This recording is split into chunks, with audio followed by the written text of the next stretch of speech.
All right, so we're live now. Got to give time for more people to come on in here, but it is live now.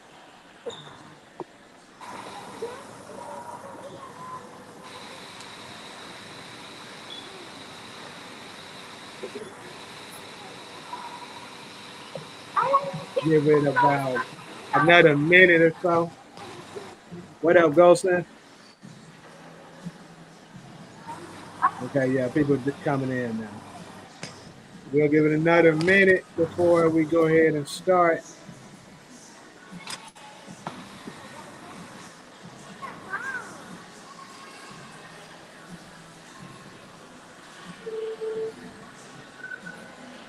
Anyways, how's everybody feeling today?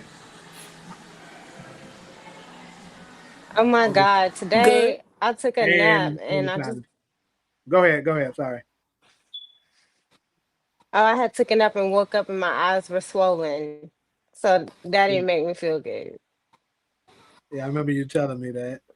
We don't even notice though, so Yes. I don't. Y'all notice it? You know. Yeah, Yes. this nigga, he's lying. Don't listen to I don't know. I know we don't notice it. him. Okay, so I'm gonna go ahead and just go ahead and start. Anyways, welcome everybody to another edition of Black Chat Chronicles. As usual, I appreciate everybody that's been supporting me on this new segment that I've been doing. Coming through and spending your Sunday evening basically with me for some people. Some people it's still afternoon, but hey, I got two new lovely ladies added to the panel today. I'm gonna go ahead and let them introduce themselves. Amber, I'll start with you. Hey guys, so this is Amber Richey. Um and I'm in Alabama right now. But what all you want us to say? Just our name? Whatever you want to say to them, Lil. Oh, okay. Well yeah, this is just Amber Richey. I'm out of Alabama, Bama chick. And I'm here to have some fun and I'm here to learn something too as well. If you want to give them a social or something like that, you can also do that. Oh yeah, follow me at amber.resha. So that's amber.resha on IG. You can also follow me on Facebook, which is Amber R Satcher. And that's it. If you want to, you see where it says private chat over here. If you post it to put it in the private chat, I'll post it in the chat for them to go ahead and just copy and paste it so they can do it. It'll make it easier for them. Okay. All right, cool. Let me do that right now. All right, Amani. I wanted to mention that I don't know how it sounds to y'all, but on my end, it sounds really choppy. Like it Amani, sounds like I hear every time someone. you're having audio issues right now. Huh? Having audio issues. You said the audio? Yeah, you sound like the Terminator's coming out right now. Okay, hold on. How is it? Is it better? Not really. It's like you were smooth at first, but now I don't know. It got started sounding choppy. Yeah, I have no idea. Y'all all sound super muffly on my end. Hold on one second.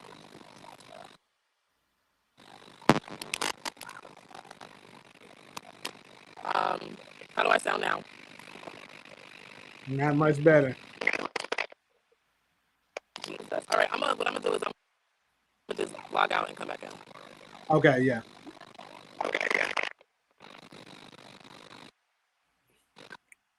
So, anyways, while she's logging out and coming back in, we're gonna go ahead and go over the segments. I shared Amber's. Is this your Instagram, Amber? Yeah, Instagram, and then I also posted my Facebook. Okay, Instagram is here, and then her Facebook. I'm getting ready to post it now for anybody that wants to follow her on Instagram and Facebook. Oh shit! Hold up.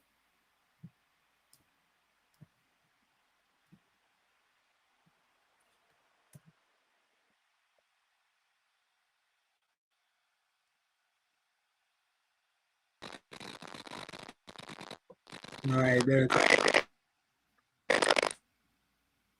Does it sound different? It's nah, it's the same.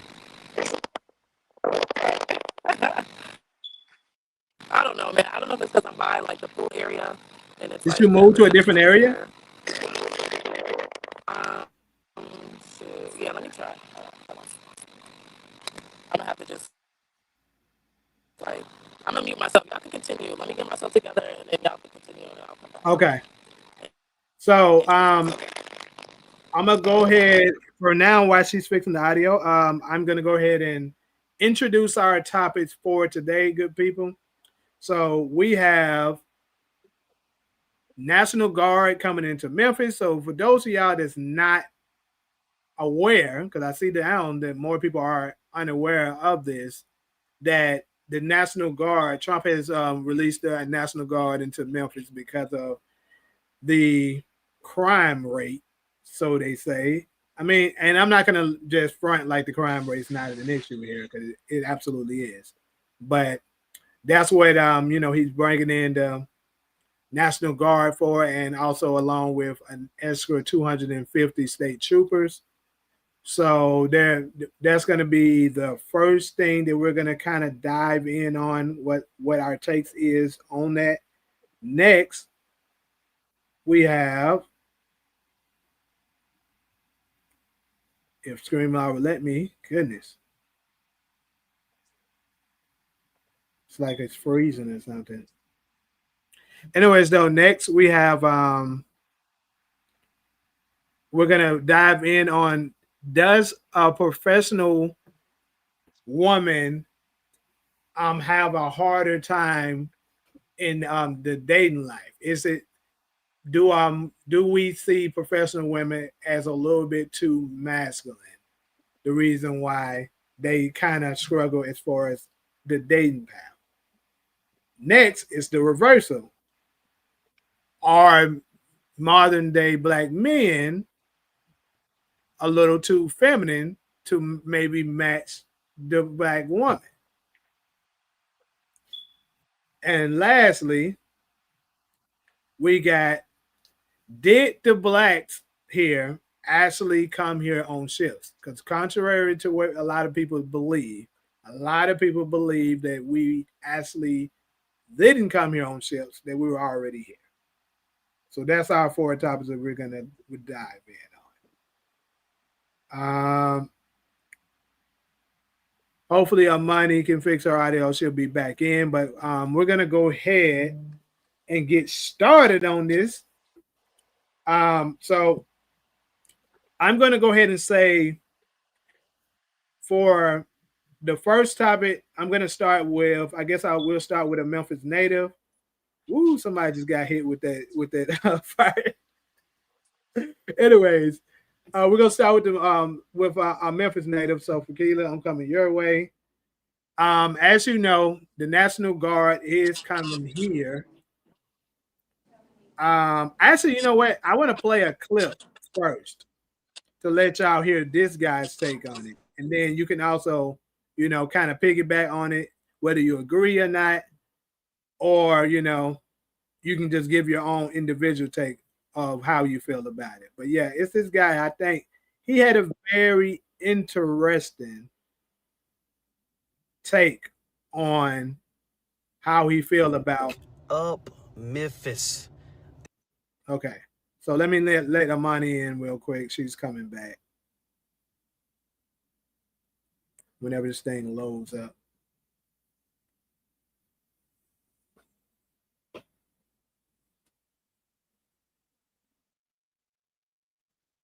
Goodness, it's taking forever. Connection to having a. I guess it's her. I think she's having. That's what it is. I think it's her connection. It's not good. Well, anyways, I'm about to go ahead and just go into when it come up, it come up. Let me see.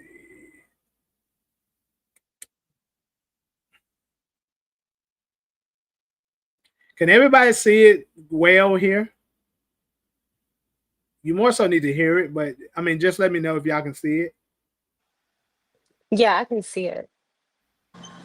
Yeah, I can see it. Okay. She's loading out.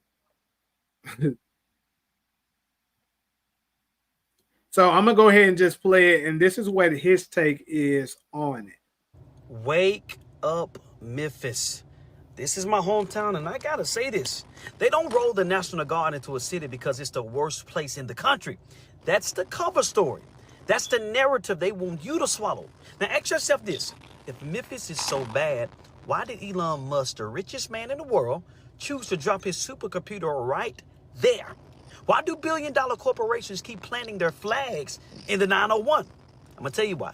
It's because Memphis is not what they're telling you it is. It's what they're hiding from you. Rule number one, always follow the money. Because Memphis is the artery of America's economy. I mean, transportation hub of the nation. AutoZone HQ is there. Ford's mega plant is nearby. FedEx fueling global trade, and now Elon Musk's supercomputer. This isn't random. This is repositioning. But here's the play. While they've got you distracted arguing about crime and politics and fear, they're quietly buying up the land and flipping the script in their favor. See, crime is the curtain. The real show is control and cash. Hear me prophetically. The greatest wealth shifts always come wrapped in the disguise of chaos. They want you scared so you can scatter while they secure. Mark this down. Memphis, Tennessee is not dying. It's being rebuilt. In 5 years, you will see what they were really doing while you were busy feeding on fear. Don't let the headlines hustle you. The city they told you to run from is the same city billionaires are running towards. To some, Memphis isn't the problem, it's the prize. And to the ones awoke, it will be the ones who own it. All right. So that is what a guy who's a Memphis native had to say about it. And after hearing his take, I'm gonna direct it over. Well, first, Amani, you want to give your introduction before we go ahead and dive in on it? Can you guys hear me good? Oh God, Like, what's the, I don't understand why yeah, it's still the same. three different spots. Like, the only reason I'm not streaming in my crib is because, like, my kids, I don't want them to. I'm not gonna lie, we can hardly understand anything you're saying. Okay, well, I'll figure something out. Just, continue the show. Okay. So, well, Solo, I'm coming your way. What is your take on first Trump bringing in the National Guard? How do you feel in regards to it?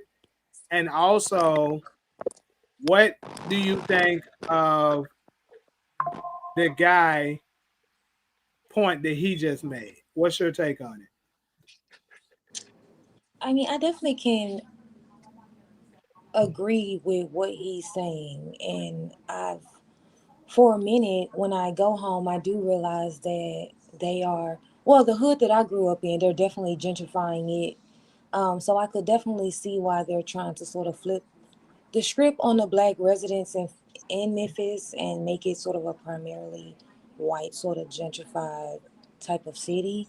Of course, we know about the major corporations that are in Memphis, so I could see how they could potentially have some um, ideas with Memphis being sort of, because the thing about the train, I always knew that growing up that a lot of the transportation go through Memphis, so I could see how that could be a plus as to like the economic value of Memphis.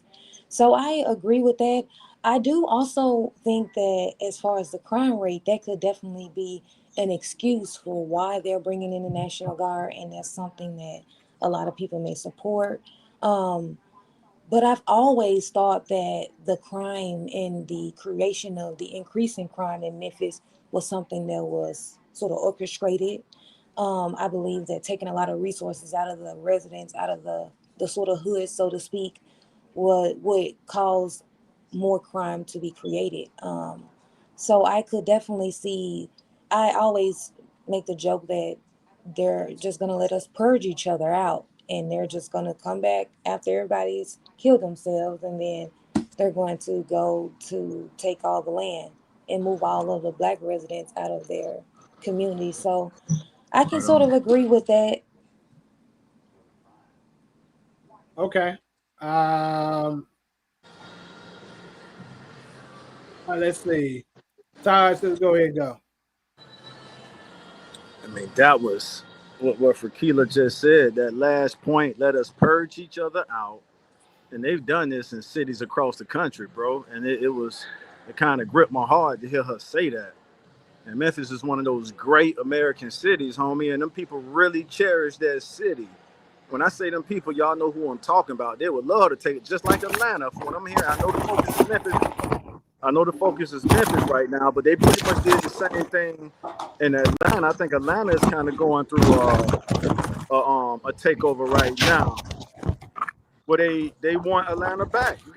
So, but back to Memphis, it's like it's one of it's out of their playbook. Hey, let the city get overrun by the black citizens. That way we could show, hey, this is why we're coming in. This is why we're taking over. And unfortunately, as a culture, we kind of play into that setup, and then it justifies what they want to do. So I'm looking forward to hearing the other people that actually. Now, I've only been to Memphis once or twice, but I know the history of it, and I would love to go back. But it is a deterrent, man. Well, you know, when it's that bad, when you're hearing about the stories, you know, that kind of money and murder don't mix. You know what I'm saying? So, you know, it runs the tourism away. And if that's what y'all want, then, you know, that's what y'all getting right now. But if you want people to come to the city and spend money, and that's pretty much what this country is built on, capitalism, you know. So, no, it's a painful thing to watch, man. And prayers for you know, our people in Memphis to get it right. All right, Haiti. All right, then. I've been to Memphis. You know, I did a lot of Memphis girls, so I love the city and stuff like that. The food good. The women even better. They both tasty. But I'm gonna say this. I would say this. The crime is not as bad. I ain't gonna lie to you. When I went to Memphis, try to, you know, whatever. From my understanding was like, oh, the crime was to be extremely bad and everything like that. But it was just a regular city. They just put a microscope around it and say, you see this will happen, you see this will happen. And it is not that bad. It's the same amount of crime that happened everywhere. And I'm not gonna lie to you, this happened in Nashville, which is 2 hours away. If y'all know Tennessee, that's just 2 hours away from Memphis. And I used to live in East Nashville. White people used to live outside of Nashville, which is like in Murfreesboro or Hendersonville. But then they start, because Nashville started getting popular, they start pushing niggas out. So they start saying, "Oh, East Nashville is violent. This place is violent." So all the thugs start moving. They start policing everything. You can't do anything, so they start moving everybody out. Now people start moving. We in the outskirt, and they're in the inskirt. They reverse that shit on us. And if you want to put it in a different way of like in a different country, they do that to us in Haiti. They make people go. We're going to a civil war right now. They kill people, president. They kill people's stuff and everything like that. And then they have DEAs. They have the UN to come in, pretending like they're policing us, helping us out. But in general, they're trying to, you know, destroy us by pretending to help us out and everything like that, by putting their own status quo. Like the Clintons own like 80% of Haiti right now by the same thing they're doing to Memphis right now. They're gonna do the same thing that happened. The Clinton, that's how they own so much land, being white people in Haiti. They usually is unheard of, and because they did that shit, they say, "Oh, we're coming to help." Well, they came to help. They helped themselves. But when I was watching the video, the whole thing I'm trying to wonder is why is his hand red though? I know that's a petty thing to him. Did y'all see that dude hand? Why was he red? Is that a statement or something? I didn't even notice it, nigga. Nigga, I'm nosy. I know the 7. I see. But last but not least, Amani, we can go ahead and do their introduction and give your take on what we're doing. Am I good now? Yes, ma'am. You're Okay, I had lovely. to download an app, so note to self. But hi, everybody. My name is Amani. I live in Los Angeles, California, and I'm definitely just looking forward to the great conversations that we can have on this podcast. Okay, so to straight to the topic. I don't know too much that's going on. I don't watch the news like that, so I don't know the details of like the National Guards being in Memphis, but what I will say is that it's hard to trust anything that the government does, especially within our community. You would think that it's to help benefit the community as far as keeping the violence down, regulating the streets so that it can be safe for families and children. However, it's always like a hidden agenda with anything that the government does. So it's really hard to trust that this is going to be something that's going to actually help the community in the long run. Just my opinion. What's up, Kenny? This nigga right here. All right, so I'm gonna go ahead and give mine. So first off, I agree a whole lot with the guy in the video. And I've actually been in Memphis for a month and a half now. Is the crime rate bad? Yeah, it is. I'm not going to even lie like that. But I do think it is exaggerated in order for them to push their agenda, because all places are bad. You know what I'm saying? Like all of the places are bad. Everything had their own little share of crime and stuff like that. But the cities in particular that they're looking to take over, that's how they do it. Like Haiti said, they tell you that this thing is really, really dangerous, always bad, so they can have an excuse to bring in something so that they can try to gentrify it and turn it into some kind of great white corporation area that they can flourish from. So that is who's that?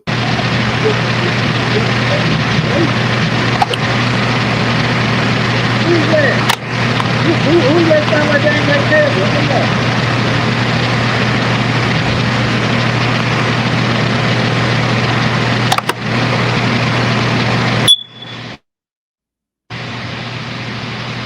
Amber, it sound like you ain't got cable. Hold on.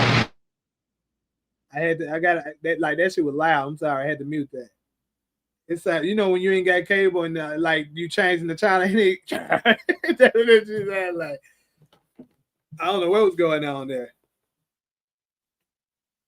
Somebody said who got their bike in the bike away.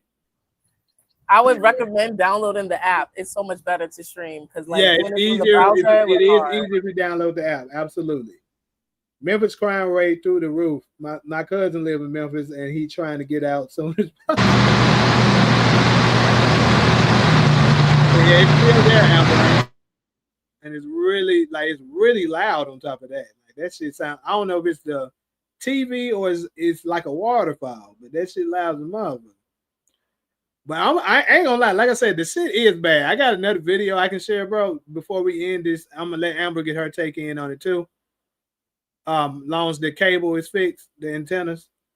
But I'm gonna show y'all something. That this is the shit that I said that amazed even me. Even though I have seen this before, but it just was crazy that they just doing this in broad daylight and just don't give a damn. Like it just don't mean nothing. Great, we're back. Thank you. Look at this shit.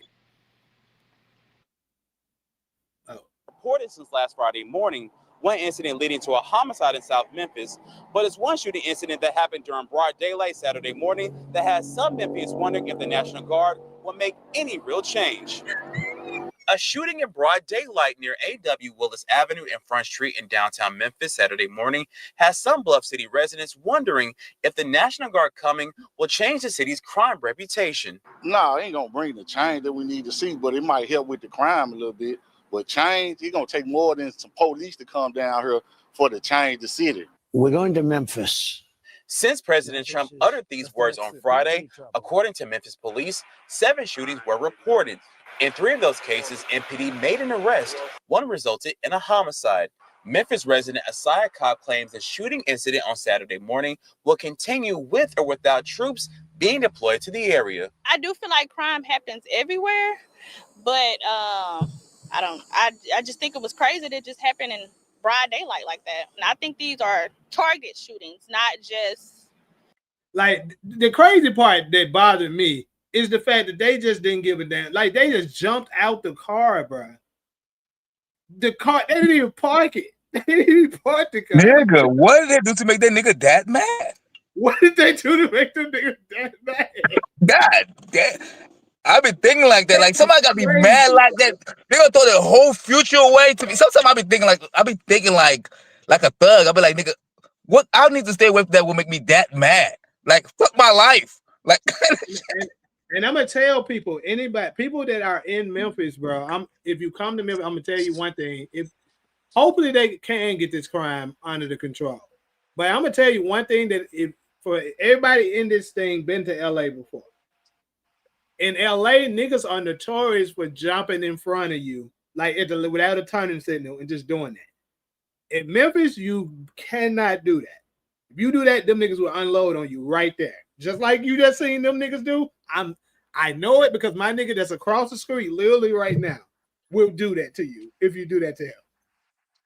So it's like I said, it's bad, bro. I can't lie. It is bad. Like something needs to be done about it. And then there's some finessing ass niggas too, but I ain't gonna even break that up. You know what's actually sad? Like, where are the Memphis entertainers, the actors, the rappers, the people who have platforms that are from Memphis?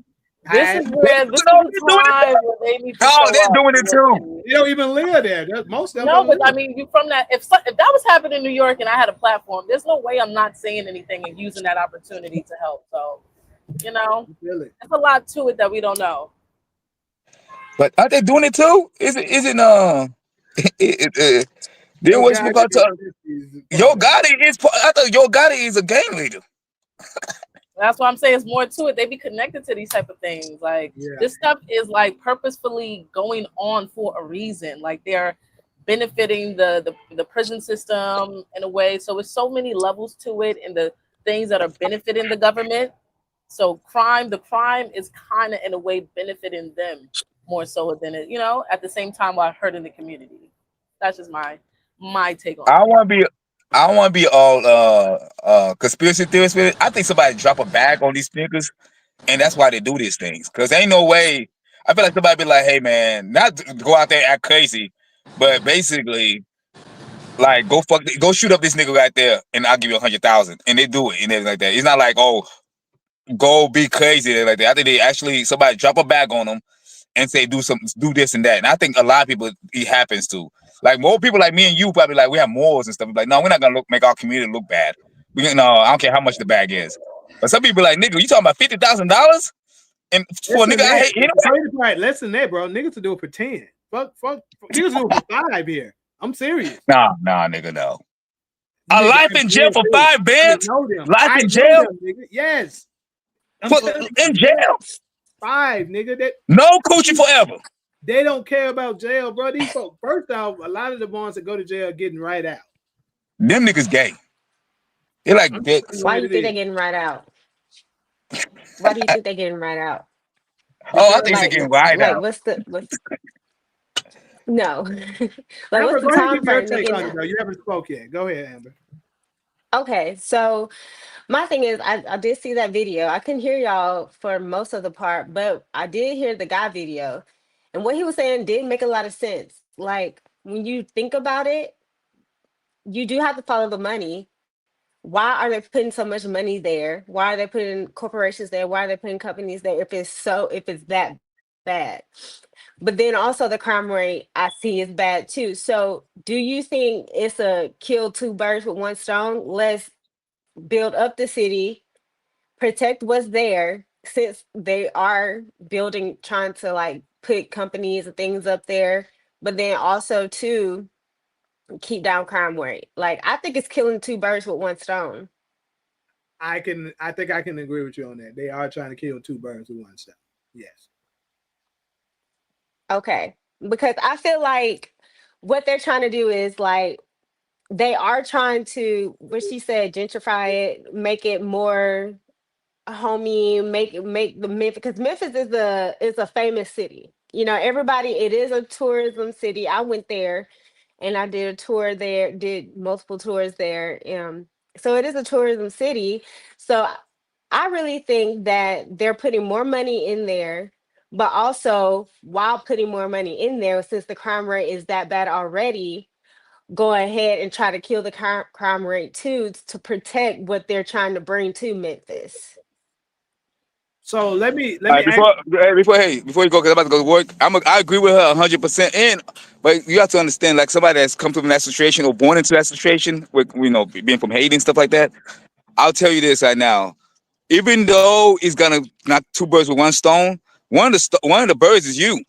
Like the crime rate goes away, which means you also go away. That means like you're not gonna be able to afford those housing anymore. You're not gonna be able to afford that area no more. You're not gonna be able to afford Memphis no more. You're gonna be living in Germantown, and everybody else gonna be living in Memphis. It's gonna be like a white city. I'm just saying it's gonna be that. Germantown is already like the area where most of the richer people Niggas live. Yeah, the white people live in Germantown. Y'all don't think black people have money That's what I'm too? saying. Like what? They're gonna flip it. They're gonna flip it. They're gonna flip it. They're gonna Yeah, flip it. I I mean, think, I okay, don't. yeah, they're trying to. I do think that they are trying to flip it, but they're trying to flip it in a way um to make it more safe for tourism, because a lot of people, like myself, I went there to vacation there one time. You know what I'm saying? And so like when you're going to vacation to a place because it is a famous city, you don't want to go and see a drive-by happening. You know what I'm saying? And so with that being said, like I said, I still think they're trying to kill two birds with one stone. And I do feel like they are trying to build it up. And when they are trying to build it up, why don't we come up with it? Why don't we make businesses and come up with it? Why don't we, make more money? Why don't we enter those corporations, get those job settings and things like that? You know what I'm saying? So it wouldn't be like they're trying to kill us out. But maybe move some more black people in there that can turn that city around to help bring it up as well. You know what I'm saying? Like I'm not from the hood, okay? I don't know where the hood where they how they operate or whatever. I was a suburban girl. You feel what I'm saying? So I can see the money making in it, and every time there's money making in a city, it's gonna draw me, and I'm black. You know what I'm saying? Why are you No, laughing? I'm laughing at him. The comment that came from. You see the Oh, comment? what was the comment? Look, it's up Vacation in Memphis is crazy. there. When I think of vacation in Memphis, I'm thinking white people going to see Elvis Presley's home. I hope she didn't get upset and jump out. Oh no, she did. She fell off. Okay, I'm about to say, gosh. Hey, but I'm about to go work and make some of these white niggas money. But it was nice talking to Hello. y'all, man. I wish I could be right here for the subject. Usually I'm off on Sunday, but today they asked me to come in because of some shit. But I'm about to go, man. It's nice talking to y'all and everything like that. Ty, talk a little bit more, nigga. You haven't say shit all day. All right, man. I'm out, man. I'm about to go speak Spanish. All right. All right. But anyways, though, that was pretty good. Where's the other person? Isn't it like another girl? Yeah, Solo. She's up there. Okay, I can't see her. Yeah, I think her camera's off. I can't see her either. But so what I was about to say before we move on, is anybody against the National Guard coming in? No. I'm not really against it because like I said, they're trying to keep the crime rate down, but then also they're trying to protect what they're trying to build there. You know what I'm saying? To turn the city around because it is one of the most famous types of cities. It is a city where people go and see where Martin Luther King got shot at. Hold on, so Kenny, damn, you said damn, the city where Martin Luther King got damn, that's what we done for? But anyway. And to do that, Yeah. The people who I know that went there, that's what they went there for. To the what is it, the Lorraine Hotel? Yeah, Lorraine Hotel. Yeah, y'all definitely. I mean, as far as black culture, that's the tourist attraction, and I think downtown Bill Street and all the black music. Yeah, we got a lot of little stuff for attraction, actually, y'all. You know. But I think as far as our culture, I think the Martin Luther King site that got to be top 3, top 5. Yeah, absolutely. We got the Civil Rights Museum. But I can't hear anymore for some reason. You can't hear me right now? Okay, looks like she can't. Let me try to go out. But anyways, though, Kenny, real quick, Kenny, you say hell no. Is your hell no towards not being against the National Guard?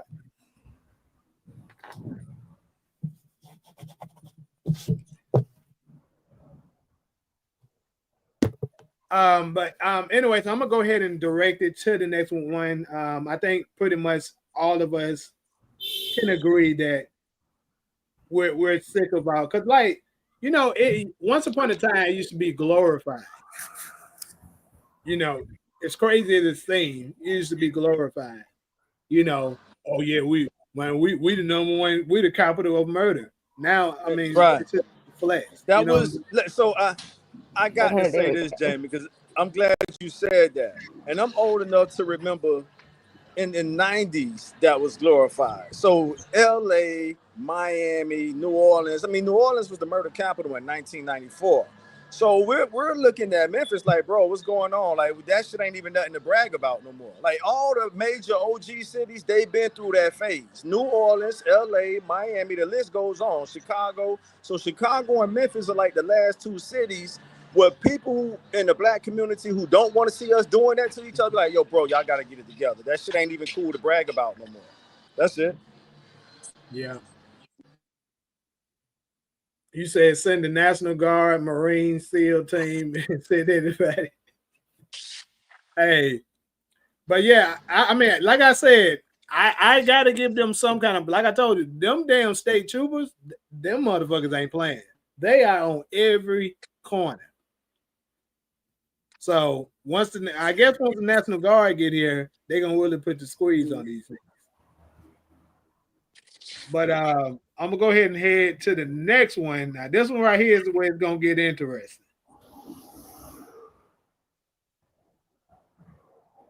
So the next one, professional black women in our professional black woman space. Now, I'm gonna say this. This can consist of many different fields, but of course, nurses, lawyers, hell, even to a degree, actresses and stuff. Even though I know we got some up here, I'm just saying. Actually, 2 of the things I said we got up here. And it's been this trend of men starting to say that, you know, women working in those fields tend to be difficult to deal with. So the question I'm going to bring on, I think we lost Amber again. She'll be back, I guess. Yes, there she is.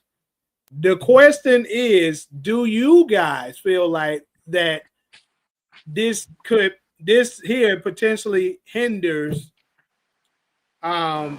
you in as far as the dating life?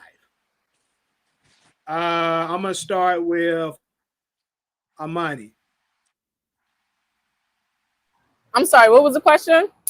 So with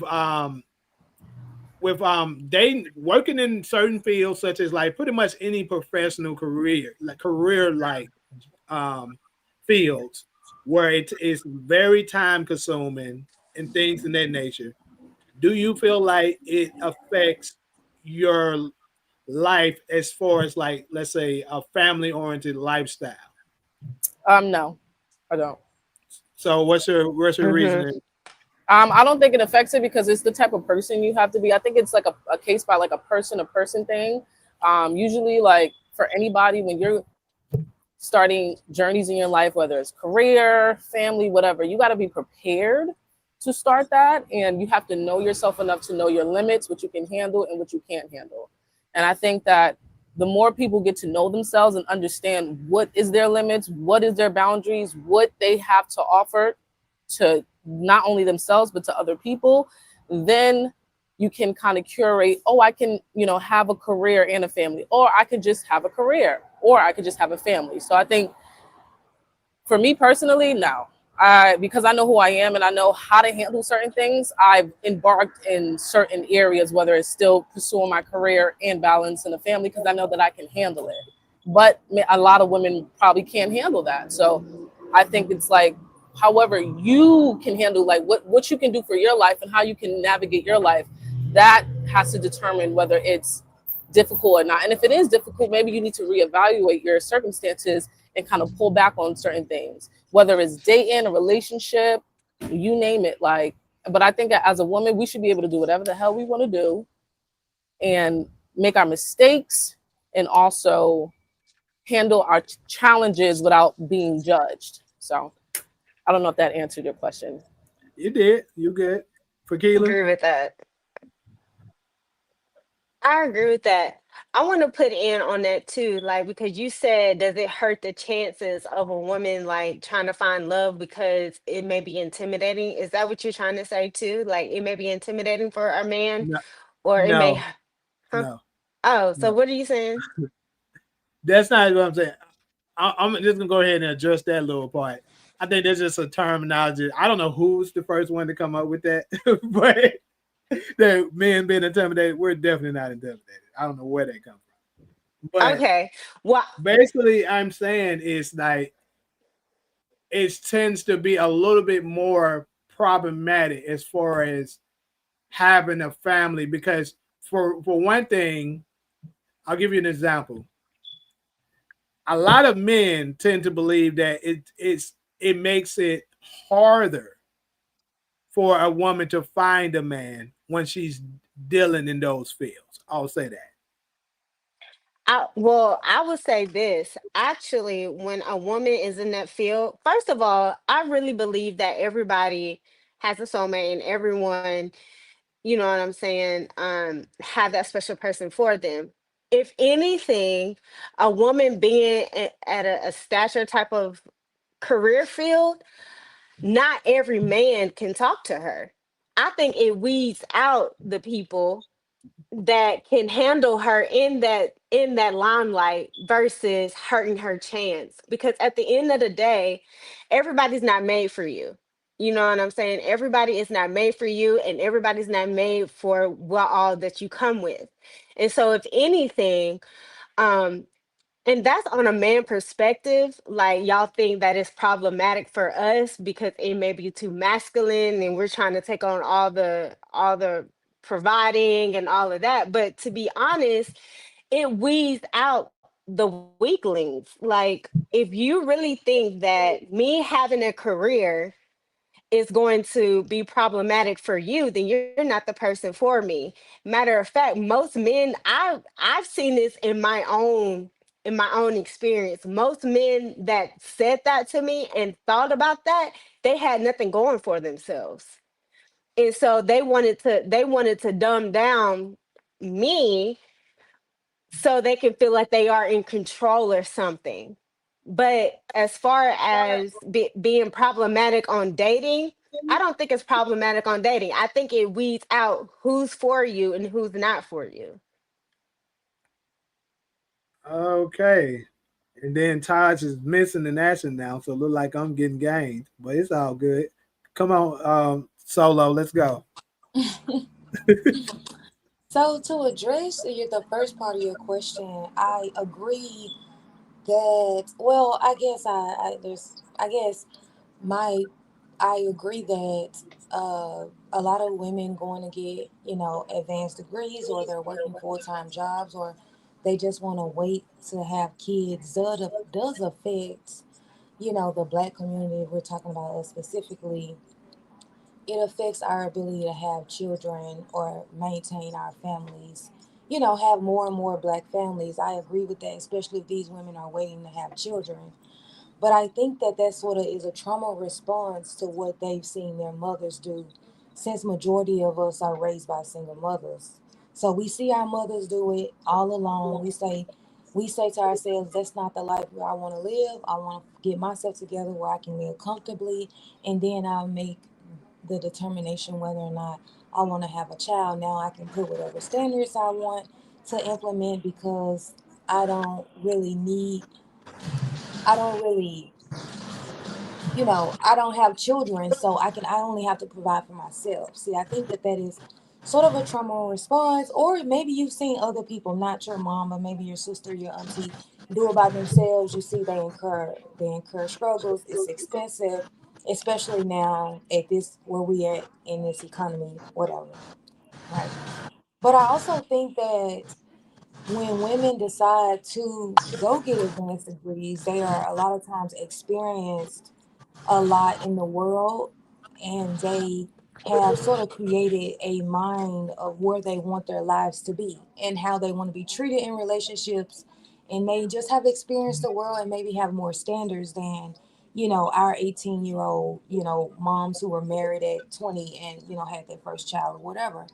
So I think that it requires, as a response to that, it requires men to be sort of extraordinary in a sense, to be partners with these women. I get that part, but also they, if a woman has never had sort of a positive male influence in their life, or maybe a positive male role model, I mean, they are gonna require sort of more from a man if he's not willing to change things that she doesn't like. So, I mean, yes, it affects our ability to have families in the black community, because these women are advancing their careers. But if they choose to put these standards up, now that they have experienced the world, made the money, got the job, they've done all of that, then it requires the man to step up. And either you step up or you don't. And what is she supposed to do? Settle? Okay. So I'm actually kind of proud of you, because I agree with most of the stuff you, and I can't believe it. Because I Wrong was with real, nothing. when you started, I was like, let me get ready to go ahead and deal with this bullshit. And you actually said something. I was like, damn, I actually agree with a lot of it. So, That's funny. I'm gonna say this. It When it comes to those type of things, because I think the women are looking at it only one way. At least majority of them do. Because I'm not saying women shouldn't have a career. I'm not saying that.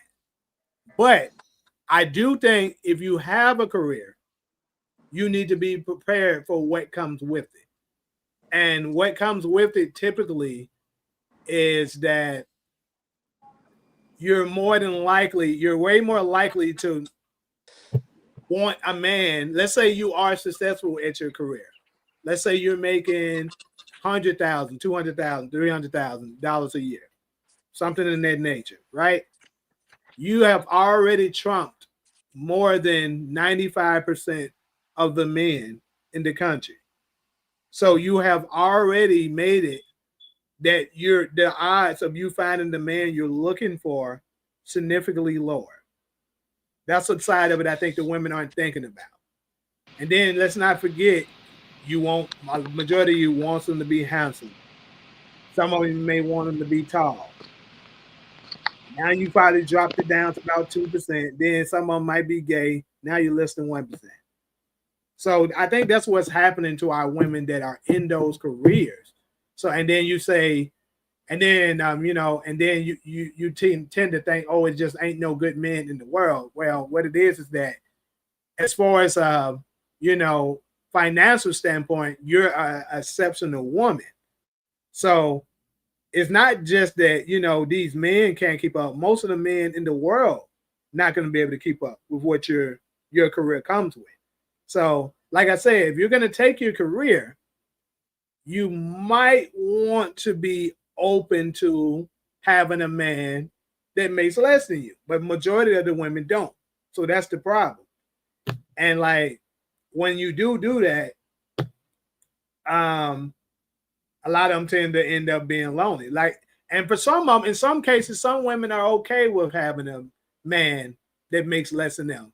And then on special occasions, they're able to have a man that makes less than them and still respect him normally, like you would do your regular man. Like, I'll give you an example. Like, Rihanna makes more than you know, A$AP Rocky. But it seems like, obviously we're outside looking in, but it seems like they have a nice, you know, healthy relationship because she still respects him and loves him as her king, even though, you know, she out earns him. And I think that's typically what the problem is when it comes to those type of things. Taj, go ahead. You haven't went yet. Yeah, from personal experience, the women I know who went from, you know, girls to ladies to women, the ones that came up with money, they date for love. The ones who came up in the struggle, they date for stability. And even the ones who came up in the struggle that date for stability, they have to be realistic enough to understand we're in the condition. When I say we, black men, are in the condition we're in by design. This ain't just us laying around, sitting around, not trying to do nothing. It's a whole system. So black women, y'all can't be a part of the most educated demographic in the nation and not have the intelligence to process that. So if you got everything you want from your career, your job, your business, and the only thing you missing is love, and you letting a career difference come in between that, that clearly shows that it's a difference between education and intelligence. It is. Okay, so let me address. I'm gonna let everybody else speak again if you want to, you know, go on. And before we move to the next topic, I want to address the chat a little bit. Let's see. They said I've seen married women do it by themselves too. I don't know what you're referring to with that, but everything she said was 100. I'm guessing she was referring to solo. Some just don't want to live in poverty too. So you don't have to necessarily. That's the thing. I think you don't have to, just because you're having a man. Like, for instance, I think another big issue in our community, and I'm only speaking for us. Typically, when I'm on this platform, I'm not speaking of any other, you know, demographic of any other ethnic group outside of us, Black, Caribbean, you know, here in America, or, you know, African here in America. But I think this is more so a Black American thing, where we live beyond our means too much. Because this is the thing: if he's making $40,000 to $50,000 a year, you're making $40,000 to $50,000 a year, or even just 40. You know what I'm saying? And you can combine for any of $80,000 to $100,000 a year. Most people, like in today's time, like, oh, that's not enough. It is though. It's like more than 2 times more than what your fathers and their fathers made, and they made it work. So the issue here, obviously, things are higher. I'm not saying that it's not higher, but one of the main issues is we live beyond our means too much. We buy a bunch of things that we don't need, and, you know, a lot of our money goes to that. And now we're saying, oh, it's not enough. But I think also, naturally, when it's 2 people that's together, and y'all both got drive, y'all both got ambition, because a good woman is gonna naturally, if a good woman mixed with a good man, it's gonna naturally thrive. You're gonna naturally start elevating. because that's what a good woman is there for. Like if she's a good woman, this nigga have this. If you add that good woman to him, this nigga gonna just start going up. You're gonna eventually get there anyways. And I think that's part of what's going on in our community, because it's way too many of us that lives beyond our means, and we want to just look for the man who already has it. But typically when you look for the man who already has it, you may get, you know, a good man that said they, you know, go ahead and do the right thing with you and stuff like that. But I think the likelihood of it is significantly lower. Anybody else want to follow up? I mean, to find a soulmate in this world, that's one of the greatest prizes you could find in this experience we call life. If y'all could think of another one that trumped that, let me hear it. But I mean, that's one of the greatest feelings. I won't say I've been in love before, but I've had some great relationships with women, and I haven't really met a feeling that trumps. When everything is going well, that's a beautiful thing, and it's worth striving for. Anybody else? Amani, I feel like you want to say something. I feel like it. No, I'm just agreeing with what he was saying. But Okay. I don't know. I feel like everyone's making valid points, and I think that it's not a one-dimensional mindset and a one-dimensional thing. I think it's a case by, like I said, it's just a case-by-case thing. Whoever can make it happen can make it happen, and those that can't, they can't, and that's just okay. Like both can be okay, both can exist, and I think that we have to give each other room to exist in all of those realms without feeling like there's a particular prototype or standard for your average Black man and Black woman, because we are very complex. And as well, we have to keep in mind that we did start through slavery in this country. So let's not act like we didn't have struggles from generations and beyond generations ago that we're still catching up to and we're still trying to eliminate. So that's why I feel like it just needs to be more compassion within the Black community, and we need to be able to understand, listen, and respect each and everyone's opinion and views on life without having to judge or project their views, you know, when it's something different that they don't necessarily agree with. That's all. Okay. To address you, Cameron, I'm not doing after hours tonight. I don't do after hours on Sundays because this ends close to the same time. And then also this coming week, I might as well go ahead and announce it. I'll make another announcement in my community. I'll be doing after hours probably an hour, possibly even two sooner than I normally do it for this coming week, because I got something coming up that I'm doing at like 1 a.m. So I got to push the hours up so that I can still do it.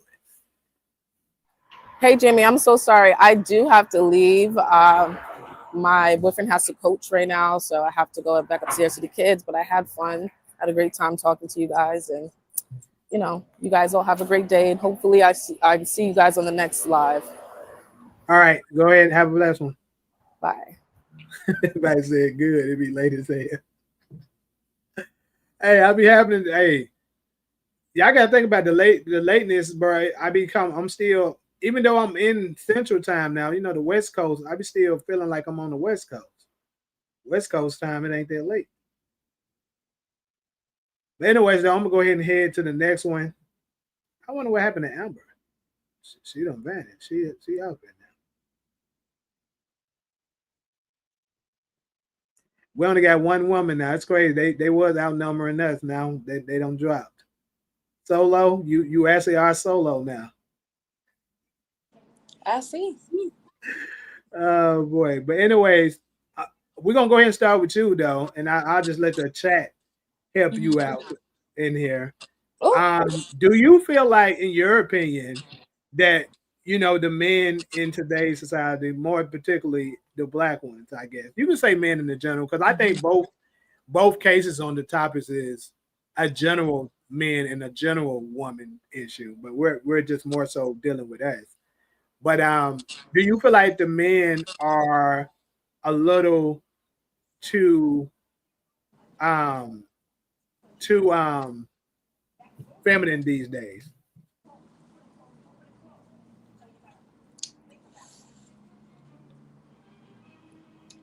You know, that's a tough question because I really like to hold it down for black men. I really like to. We love And you too. I usually like to back them up. I But want to say, this is what I want to say. I want to say that, of course, I do not encounter majority of black men in the world. Let's just say it's 15 million black men. I do not come in contact with them to be able to determine, yes, I went through 15 million of y'all, and I determined that majority of y'all, based on my calculations, are more feminine than I would like, right? So I can't make a generalization like that, right? I will say that there appears to be a phenomenon of a lot of feminine men who appears to be all in our face as far as social media wise, and that may give you the perception that a lot of black men are feminine. I do think that a lot of times, a lot men who sit sort of who gossips per se, tend to be more in our social media presence. If they're bashing black women, they tend to go viral. They seem to get more attention when they sort of are acting a little feminine. And I would say feminine as when I mean that they be sitting around sort of gossiping about other women or bashing over the women, trying to embarrass women. I consider those little acts like that feminine. So that's sort of my description of what you mean when you say sort of feminine. I also think that we can't really fault them, right? Because a lot of them was raised by their mothers. So we still have to go back to the system and not these individual black men.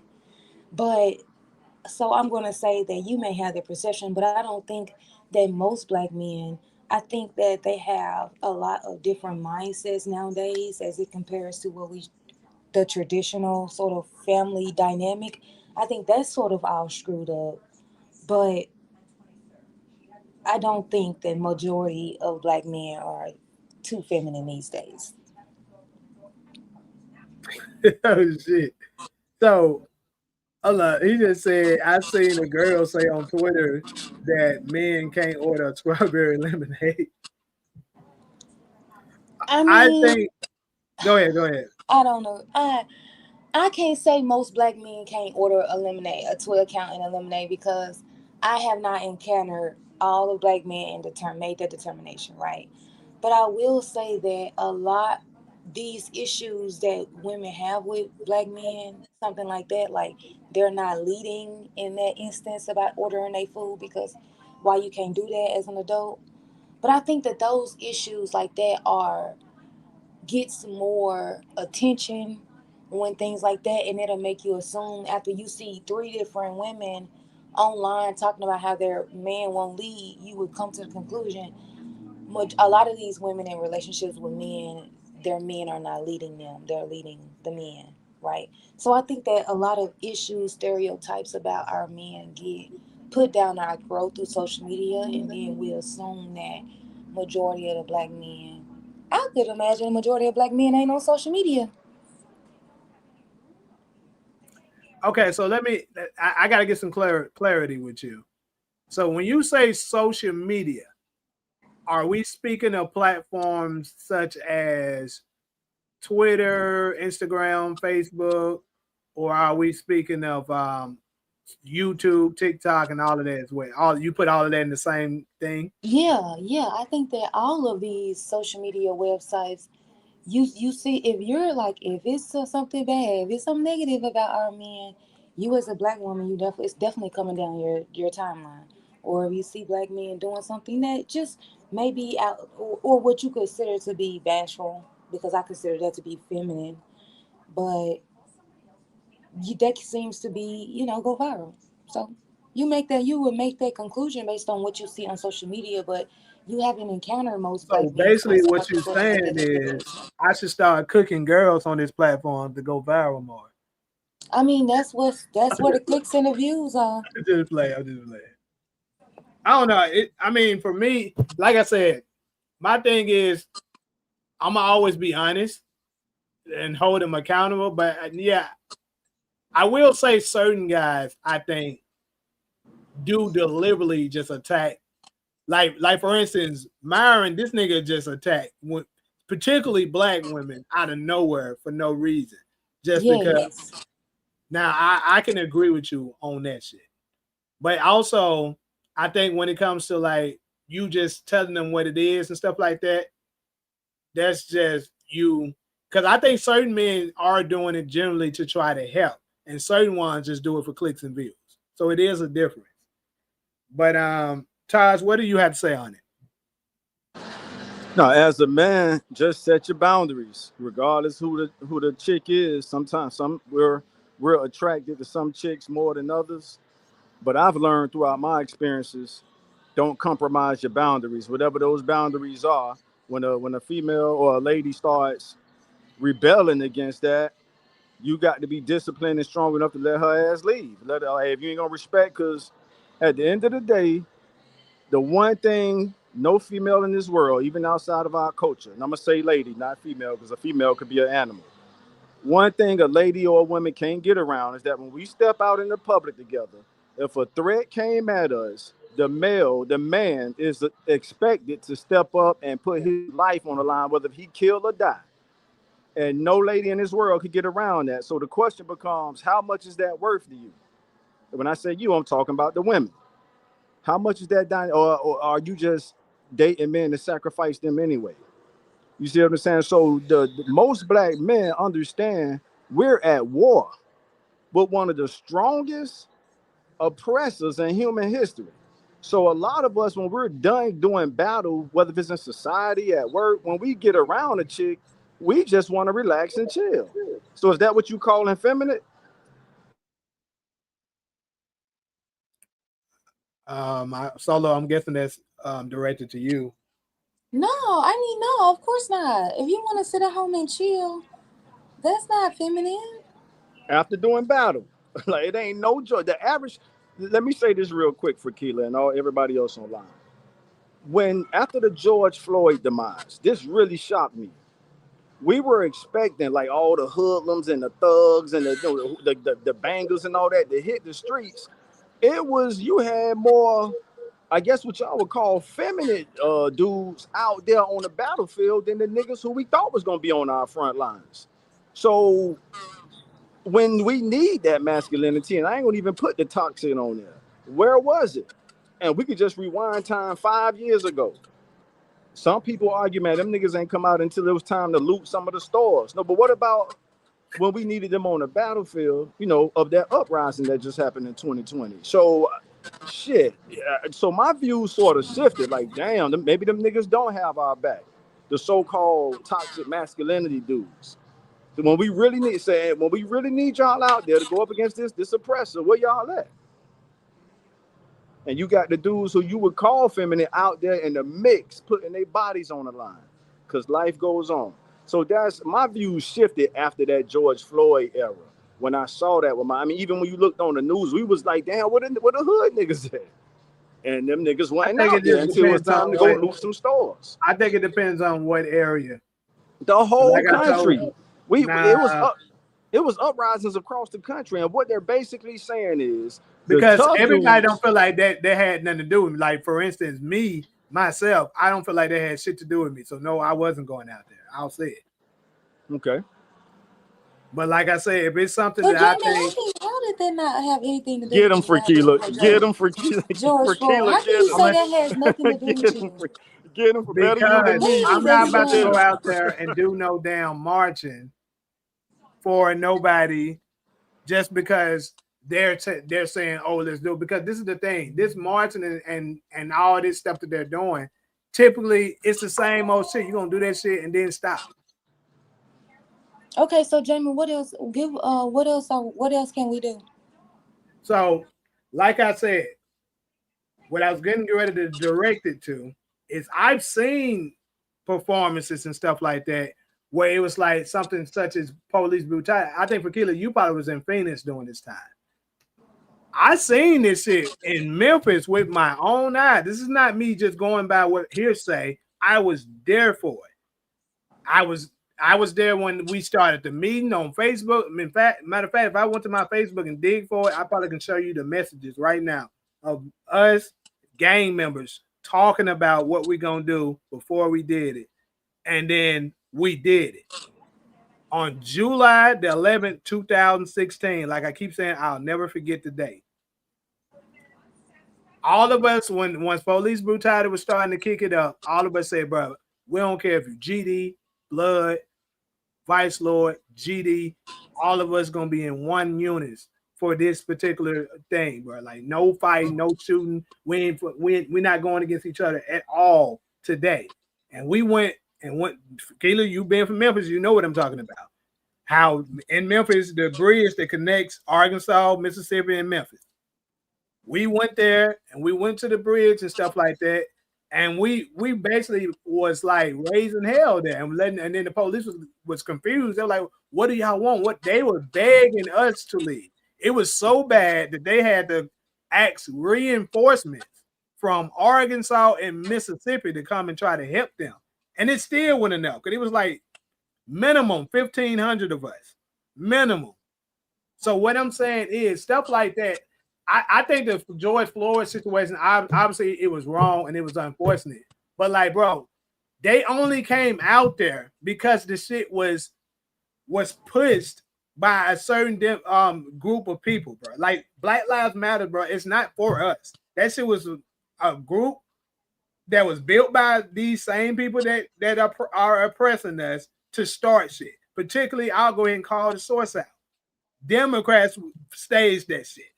They do it. If y'all pay attention, each time an election is coming up, they do this. Okay, so can I jump in? Sure. So you explaining to us why George Floyd has nothing to do with you, right? I'm explaining why I was saying I stayed in and didn't get involved with it. Because I've been to so many of them and them niggas will do that shit and then stop. That's why I was like, bro, I'm not about to go and risk myself and stuff like that for something that is just going to probably be over in the next day. Like the marching phase of me is done. I've done it too much. This is what, 20. But that doesn't mean that the George Floyd shit didn't have nothing to do with you, Jamie. The police brutality has everything to do with every black man that walk around in this country. That is a problem that we're gonna have to address. All right, then let's go ahead and let's do it. Cause like I told you, for Keela, I tell Jamie often in our prep calls, I say, man, I like the way for Keela think. The feeling don't have to be mutual, but no, I've done 2, 3, 4 shows with you, and I really appreciate the way you think and speak. That's it. Thank you. Yeah. That's something that we gonna have to fight to the end. Otherwise, they gonna continue to kill us out here in the streets. See, that's the thing. Yeah. I'm not saying we ain't got to fight it. What I am saying is I am not for the damn going up and marching and hands up, don't shoot, that bullshit. I'm not with that. That's what I am. What's the alternative, Jamie? We Right. need all thoughts on it. If you really gonna be about it, be about it. If you were saying, I'm for real. You were going out there. Like, what the hell that means? If y'all allow me to fucking speak, you'll see. No, but just straight talk, bro. We see we dying out here. And you talking about, oh yeah, man. You're right, but that shit doesn't do anything. It's just talking. Yeah, we don't need riddles. We don't need riddles, Jamie. We were doing that 15 years ago. No, that George Floyd shit was different. That shit hit different, bro. And everybody was out there except the niggas who we expected to come and kind of have, our community back. So, I mean, I hear what you're saying, but no, get back. I don't want you to get off your thought. What's the alternative? Like I was getting ready to say, if it was different and these folks say, hey, we don't have enough, bro. Fuck it. We just gonna come with the smoke. I'll be with that. At least you actually dying for something. What the smoke or mean? Getting arrested for something. Oh my Not God. just this marching and going out and just yelling. So when you say smoke, again, we need straight words, bro. So when you say smoke, you mean like some Nick, violent I'm shit? talking about real, like, for instance, we're like, bro, we're done talking. We just gonna go in and start.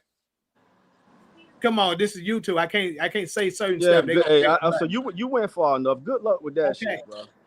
Good luck with you and all the niggas who crazy enough to go out there with that mentality, homie. You in the most powerful country in the world, and you think that they want us to do shit like So that, so what they is can mow our Martin ass gonna down. do? That's what I'm saying. What is What the Martin gonna do? different what George Floyd told us is that because it was more than just us out there, and that's the first time in American history you ever seen a police station get burnt down. Now, it's a reason for that. And part of that reason is that more than just our community was out there. And it was almost like the other communities that came to join us. They're like, yo, let us show y'all really how to do this shit. And them motherfuckers burnt that Minneapolis police station down. We can't claim credit for that. The black community can't claim credit for that one. Now, And we what got I'm the... telling you, I'm not saying none of this didn't happen, but this is what I am telling you, is that they push that same agenda each and every election. That's what I'm trying to say. I can go down the line, starting with the one that just happened. There are events similar to that happen every damn 4 years. We're familiar with that, Jamie, but you talking about going out there with smoke. And it's like, I'm saying if you're gonna do something about it, do the whole thing. Right? Jamie, we Okay, tried that too. So let me ask you this. Let me ask you this. If the people that you love, the ones that's in the southern areas, that's you know who I'm talking about, them people, was getting that done to them, what you think they would do? They gonna do what they historically did. They gonna do what they did on January 6th. That's what I'm saying. One thing about them people, and they got the whole country in fear. I ain't gonna say their ancestors, they great grandparents. They're the only ethnic culture in this country that ever tried, I gotta choose my words carefully, to overthrow this country in the Civil War. And the people who you saw on January 6th are their great grand descendants, really their great grandchildren. Thanks. Oh, thanks, Fakila. So they're showing, and y'all from the South. I'm from the South too, South Florida. That ain't deep South like Memphis, Georgia, and all that. But what do white folks in the South say? The South will rise again, and that's what they showed the whole world on January 6th. Nigga, we'll take this shit over. Keep playing with us if y'all want to. Now I'm talking okay, like. So what I'm saying is, why can't we do the same? Because we would get mowed down, and we know that, Jamie. Come on, bro, you tripping. Nah, I think if it's we just try fair, to bro. do that shit, I think it's fair. I think it's fair. If we try to do that shit that happened on January 6th, boy, it'd be a bloodbath, bro. And you know that. I think it's fair, bro. I really do. Okay, it ain't. You sure? People get fear and wisdom mixed up sometimes. Because the group that you're talking about is not that big either. No, but listen, the rednecks have. Let's just call the name out. I don't think that ain't no racial slur. The rednecks got the whole white America in check, bro. Why do you think that dude? Why do you think that dude who just shot Charlie Kirk shot him from a distance? Let's talk about it. That dude. So the radical liberals, they don't have the toughness to take on the Southern whites face to face, chest to chest. So they sniping their ass, and I'm saying that respectfully. So the radical liberal who now they could be classified as feminine men too, but you see what the hell that dude did, and guess what that dude said when they took his ass to the station? Some hate cannot be negotiated with. So he done already told him, yeah, I did it, and here's my manifesto for it. Some hate, and I'm paraphrasing, so I could be off a little bit. Some hate cannot be negotiated with. This is what he said about Charlie Kirk. So what I'm trying to say, Jamie, is even when you go back to the Civil War, the northern whites, I'll say this in front of the whole country, bro. I've been studying this shit my whole life. The northern whites have always been afraid of southern whites. No rednecks ain't nothing to play with, homie. And they showed this country that time and time again. I told you when we go name another ethnic culture in this country that not overthrew or tried to overthrow the government. Name one. And guess what? This is my last point on this, and y'all, we can move on. Donald Trump is one. Why do you think they surround him like that? See, we got mixed up. I think I said this on your show before because he's a redneck, but he grew up in New York City. So we're looking at him like he's a New York City kid. No, he's one of the so they look at him like, man, that's the redneck that went to New York City and made it. This shit is deep, bro. And we gotta stop playing. So if we would have tried to do that shit on January 6th, half the people in our culture know this. That shit would have been a bloodbath. Now, which way it would have went, your guess good as mine. But we know it would have been a bloodbath. Go ahead, bro. Bro, this is what I like. First off, I agree with what Kenny just said, bro. Us marching not gonna help nothing, which it ain't. Like I said, and this is the thing. You don't even have to win. I keep telling folks this. You don't have to win. Bullies, this is how bullies work, bro. Bullies bully people that let them push them around. The moment you form an resistance, just enough resistance that they be like, okay, they ain't no pushovers, they gonna stop that shit. We have never came to the point where we showed them, look, every time you try this shit, this is what you're gonna get. Even if they win, they're just gonna stop because they don't want that many casualties happening. They're gonna have to do something to put in place, like, yeah, we can't keep doing this shit. But since we just keep coming over there, marching, yelling and screaming, tearing up our own neighborhoods, they keep doing that shit because they're gonna get away with it every damn time. Like he said, bro, we're gonna be in the streets for a week at the most, and we're gonna be back doing our regular everyday lives. All right, so Jamie, the example you gave in Memphis, which is a powerful example, y'all presence alone was powerful enough. So now imagine, let's use our imaginations now. Imagine after that day, y'all, what y'all did on the bridge, it was nothing, y'all did nothing violent. Y'all just had the force of unity. Imagine if after that day, you know what, we gonna start showing up at the city council meetings now. Not for no smoke, not for no smoke. We're here just, if our presence did that on the bridge with the law enforcement, imagine what it could do inside the city hall when we're saying, hey, here's what we need in our community. That's how you do it, bro. And if all else fail and we gotta bring the smoke, and so be it. But we don't need to influence our people to crash out. That's all I'm saying.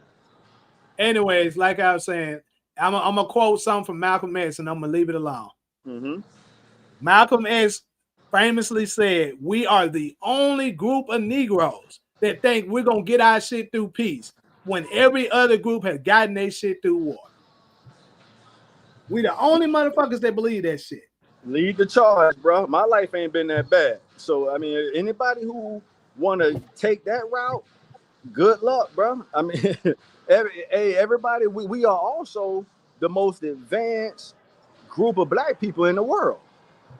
Now, I'm not saying suck on that pacifier and settle for that. We still want to strive to be great, but we don't need to crash out either, bro. I think you got to be smart. Look, this is let me make sure I'm clear with what I am saying. I'm not saying, because I think certain people are just flat out stupid when they do certain stuff. Like, for instance, if the police pull you over, let's say you were speeding or whatever, you could have not been speeding. Doesn't really matter. Let's say the police pull you over, right? And certain niggas would be like, man, what the hell you want, man? Fuck the police, man. I ain't got to do shit. That stuff just stupid. Because now you're provoking the police, potentially creating a situation that could have been avoided. I'm not saying just be having mad hatred towards them and just, be with the shit all the time. But what I am saying is, if you know for sure, like for instance, my family and stuff like that, it's black people out here, bro, that can watch the police choke out their son in front of them and won't have a cry and march. No, bro, the crying and marching is over after that. That's what I am saying. I hear you. No, and I'm with you on that. So let's not cry and march. Let's go to the city hall to demand justice, demand change. That's where the changes happen on the local level, all the way up to the federal. With Jamie, we're boys to men. When it comes to black boys to men, bro, we only 6% of the U.S. population. Our women are 7%. But we're damn near an endangered species, homie. Black boys, I can't say black men, bro. I gotta say black boys to men. So that means all black males in this country, when you add all of us up, we're only 6%.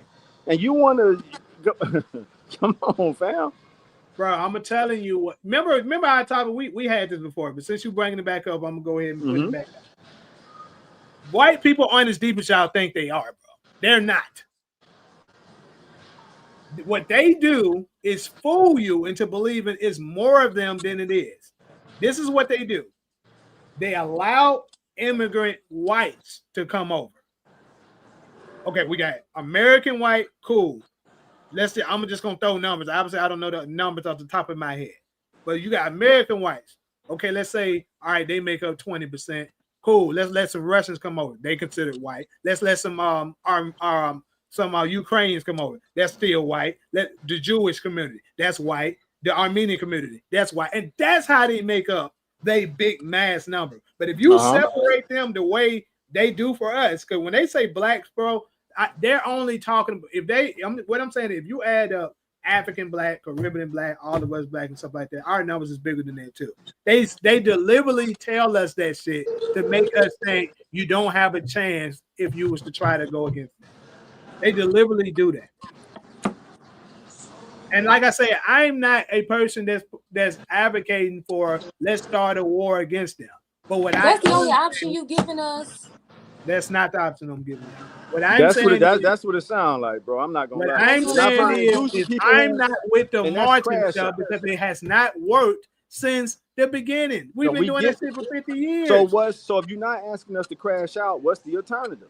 I'm saying is if you're going to go out there and do something, make it shit. No, actually do something, bro. I'm done with the marching too. So my second alternative was, bro, we just got to go to the city hall, and that same respect you and them brothers in Memphis got on that bridge, you would get that same respect. And I'm gonna tell you the reason why we got the respect we got on that Memphis bridge, because Memphis is the city that's known that will come with their smoke. I don't see some of my homies jump with the police before. The police know these niggas are crazy enough to actually shoot at them. All right, so you proving my point. So let's say y'all did decide to get violent that day. What would have happened? Shit, if it would have happened that day, them niggas would have lost. Because I'm telling you, it's way more of us to death. All right, but it still would have been a bloodbath, right? It's not like y'all going home after that. Y'all going to jail for life. How? It's crash. Thanks. How they gonna arrest? Are you insane? How are they gonna arrest roughly 1,500 people? And it's like maybe 70 of them. No. They wouldn't arrest all was able to identify all the people. No. The same way they was able to identify. They wouldn't arrest that group. And I think they knew there was no way they was gonna arrest them people. It was way too many. Jamie, your solution is too. That's dangerous. That's hella dangerous. That's dangerous. I rather go Taji route. Show up at the city halls, because I be looking at Memphis City Hall Council Hall meetings, and it be 5 people there. It's always available on YouTube if anyone wants to look. Them companies come in there and they ask for whatever they want, and Memphis City Council just give it to them, and their room be empty. Look at that. There you go. Come on, Fakila. That room be empty as hell. Memphis like gas and water. Every year they go in there and they ask for a 2.5 increase on the expenses on the payment for Memphis like gas and water, and the city say, okay. There it is, right there. So let's make sure Jamie get this part. So Jamie, imagine what y'all did on that bridge that day. Y'all show up at the city hall. So if y'all got that kind of respect from law enforcement, like Fakila just said, when y'all show up to see, don't just show up with a demand. Frederick Douglass taught us what? Power concedes nothing without a demand. So here's why we're here. City of Memphis, city of LA, city of Chicago, you name them. This is what we need. We pay tax dollars into the system every day. Sales tax, property tax, the list goes on. Here's what we need. And guess what they're gonna do to get y'all niggas up out of there? Hey man, give them niggas what they want, so they ain't got to keep showing up to our damn city hall meetings every other. And at that point, maybe then we take it the next measure, like we're gonna show up at your damn house. Because we got some crash outs that's waiting to crash out. There you go, Fakila. She could, that's thinking. That's what I'm saying, though. They did Fakila, that's what you do with the crash outs. That's what we do. The next day, the same day, July, hold on. That same day that I'm talking about, July 12th, if not 12th, for sure the 13th, motherfuckers did show up to the council meeting. They did. Okay. Did they show up with a demand? What did y'all want? A lot of us nationwide, we don't even know what the hell we want. I salute to Kevin Hart. I don't like to do name drops a lot, but I never forget that morning he was on Breakfast Club and he asked the whole black community, it's still up there somewhere, what do we want? He was like, what do we? He was just confused. Like, yo, black people, what the fuck? Do we even know what the hell we want as a community of people? So when you show up, Jam, you got to know what you want. Hey, we need this done to the streets. Hey, we need economic development. Hey, whatever the need is. Bro, what I agree again what Kenny said, bro. Y'all acting like it's just gonna be a white power structure is not gonna allow us to be like, oh, hey, we want this and we demand this and stuff like that. They gonna say, okay, like Joe Biden did to Ice Cube, and tell you they with it and wait on you to forget and not give that shit to you. The same shit they've been doing can I with use this as an example? Huh? Let me answer your question with an example. Mm-hmm. Memphis City Council members, majority of them are black, right? And they have some white ones sprinkled in there here and there. But when the school board was ready to get rid of that director, they was able to hire her, and then they were able to fire her. Well, first off, I'm not just speaking on Memphis. We're not, obviously we know Memphis is a predominantly black city. We're not talking about stuff like that. I'm talking about Black America as a whole. Some cities are already doing it, but I want to hear Frakila. Frakila speak with a lot of logic. So I want to hear her finish her statement. But people are already doing it across the country, Jamie. Black people are doing exactly what she's saying. They're going to the city halls and they're telling their city. The city is the closest connection we have to public power. Go ahead. Yep. To make changes. Yeah. So the city council was able to hire and fire that lady. So if you're saying to the city council, you say, that's the crazy part. This is the community that we want you to develop, and we want you to build public resources in this community, and then maybe you come back and you ask for another community to be developed. We want homeownership grants. What we want is the plan to provide us with economic power in this country. If we don't get any economic power, then we're going to continue to work for other people, making the bare minimum while they build their sort of empire. So you go to the community, you go to these places, and you ask them, this is an abandoned building in our neighborhood that we want you to invest money into. It's that simple. Come on, for people. This is how you do it. Yeah. And then you're going to come back every time you have a meeting until you pass a budget to build this. That's right. And y'all gonna be there and I love the point she made. That's what made me chuckle a little bit earlier. She's like, we're gonna send the crash house to the people's house. That's our secret weapon. Right. That's our secret weapon. Right, the silver line. That's what other races do. But this is what I'm saying. They have already done that, bro. Y'all act like nobody ever came up with that shit. They have definitely done that shit. Where's the receipt? They have done that shit. And I bet you they got something done. Now it's time for the crash out. I bet you they got something done. I bet you they got something done. I can guarantee you I can research it right now without knowing off the top of my head that they. I would love to see that receipt. Because I'm willing to tell you that anybody that did that, they got some results, bro. If they did what I'm not talking about just any. I'm talking about us. Okay, us. So now I'm if we take this to Vegas, I'm betting that you're gonna be hard pressed finding an example of us doing a strategy we both just said. Well, we're saying, hey, we're sending the civilized, dignified people to City Hall. It's two-pronged. We're sending the civilized, dignified people to City Hall. We're sending the crash outs to protest outside their house. That has never been done in Black America, bro. If you could find a receipt on that, I would love to read it from beginning to end. You know what? If you didn't know, that's how that little country in the Middle East that nobody can talk about, that's what they do. No, that's not the same. I know we're not send the crash house to the I know we're not comparing them. Oh, yeah, since they don't give a fuck to me, yeah, get them the address and here you go. This is where y'all go. Go crash out over and there. we gonna put money on your book. Like they did Dylan Wolf. We gonna pool our $20 together. We're gonna buy your mama a house, your grandma a house, whoever you want. We gonna put a life insurance policy.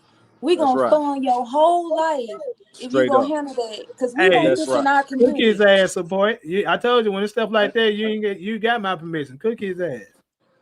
I'm And just that, saying. but I caught that part. What she said was like just like they did with Dylan Roof. That was a community thing. So They when said we support you. exactly when he went and crashed, and he didn't even crash out because they didn't kill him. That's how you know they support him.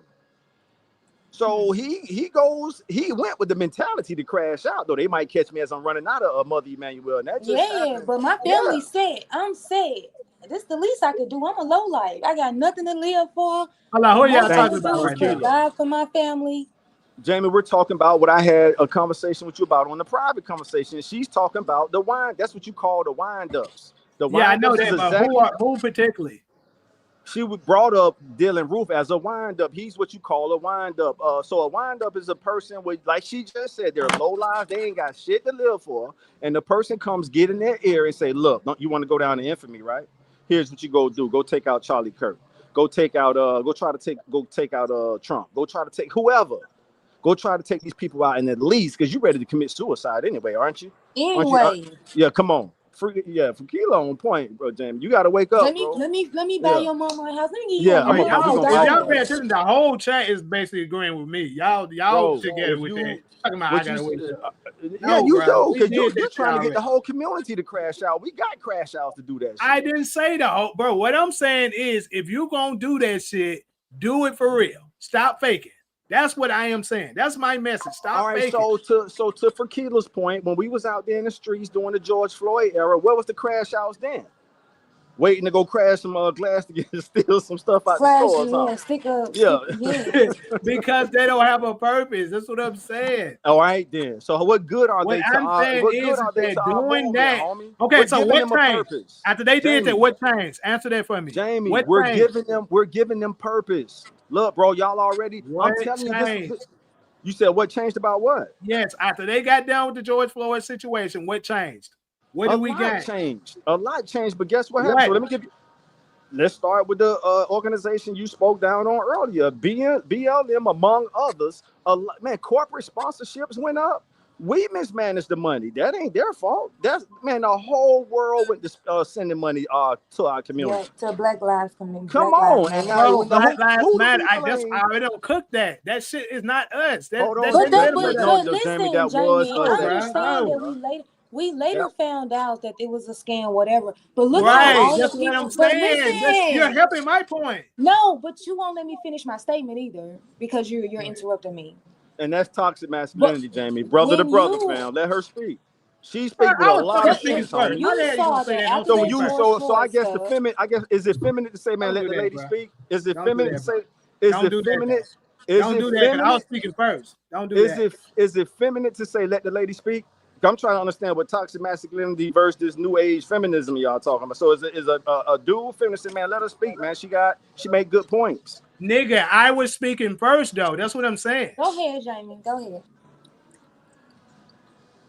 Now I'm done. Now I don't even remember my damn point. But he gonna try and cut it in and say let her finish, nigga. I didn't even land my damn plane. Let him get his alpha male on. Let him do his alpha male thing. Go ahead, Frakilah. And Jamie, you and I talk a lot, bro. I don't get to hear from Frakilah bro. all the But what time. I'm saying is, if I'm speaking, when I'm doing my stuff, what did I do then? I normally wait and let folks get their stuff done. Like when you start interfering, what I do, I pause, let you get done. But I'm saying you talking about letting her. I'm like, bro, I haven't even finished. You come like I'm just deliberately talking over her. I'm not. It ain't that deep, y'all. What I was about to say. Damn, I forgot. And the same shit happened to me. I forgot mine. That's the reason why I say it's not good. All right, Jamie. So can we go back to the question? You said what changed? A lot changed financially, fam. And it ain't there. Okay. Yeah. I remember. So I was our just community saying messed up the money. Go ahead. Yeah, and we understand that later on we found out that Black Lives Matter was stealing all the money. We understand it. But look how much money people were actually sending to that organization. Now, what if they would have actually took that money? If this was a real Black organization that we trusted and did our research and we trust these people with our money, this community would have gave us all this money. We could have built our own institutions with that money. We could have provided people with jobs, with all type of shit. We could have served as a bank to give people house loans. We could have built manufacturing plants. We could have built so much with that money. But then we have, as a part of every other community, we have people who didn't really have the intent to help us? But what if we had people who were solid and they know that every dime that was donated was actually going to benefit our community? Like, we knew that these people did not join this expecting to get any money, because you're doing this just to make sure that the community gets the resources, not Mm-hmm. that you get a financial gain. Okay, so what I'm saying is, regardless of that, it still ended up being a scam. And it would have been a good thing if it was something like that. But what I'm saying is, when these people that I am speaking of, they're not going to give us that shit. They just gonna fake. That was my point from the beginning. That they're going to fake like they're gonna give us certain thing. And in this particular instance, during the George Floyd situation, they faked like they was giving us something because they got people to dump a bunch of money into an organization that was already theirs in the first place. So they still finessed us in the long run, is what I am saying. So what I'm saying is, they're not, and what Kenny in the chat was saying is, they're not going to just give us shit, bro. They're not going to do it. I don't give a fuck how much y'all go to there and just keep on asking. It's like Tupac Nobody. said too. Tupac Uh-huh. said, bro, we did that asking. We did that, all that stuff back in the day. Now we to the point where we take it. And every all right, good. The Hey, only way I hear you're you. gonna get something done, bro. I'm telling you. I hear You're you. not gonna do it by constantly asking them folks every day. They're not gonna give you that shit. Why We would, didn't say. like We you didn't said, say. why would Hmm? they give you something just because you constantly asking? Folks respect power, which I think we And, know that already. and that's power. So we're trying to make the connection Asking is from. power. No. You using the term asking. I never use. I quoted Frederick Douglass saying, "Power concedes nothing without a demand." So when you go to City Hall, you're demanding these improvements, economic development. Hey, like take that abandoned building, and here's what we need in our community, and we're not going to stop coming until we see some results. In every city, in any city where that's the approach, things get done. But we don't care about the what they call it, the civic process.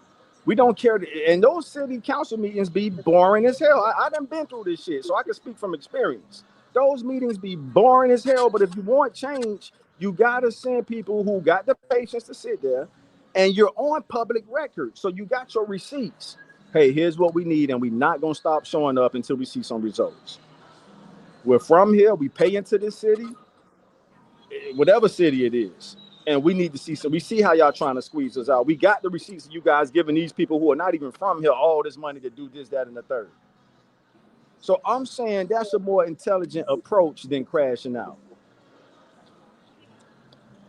And if Bro, I could this is, add something, go go ahead. ahead. Go ahead.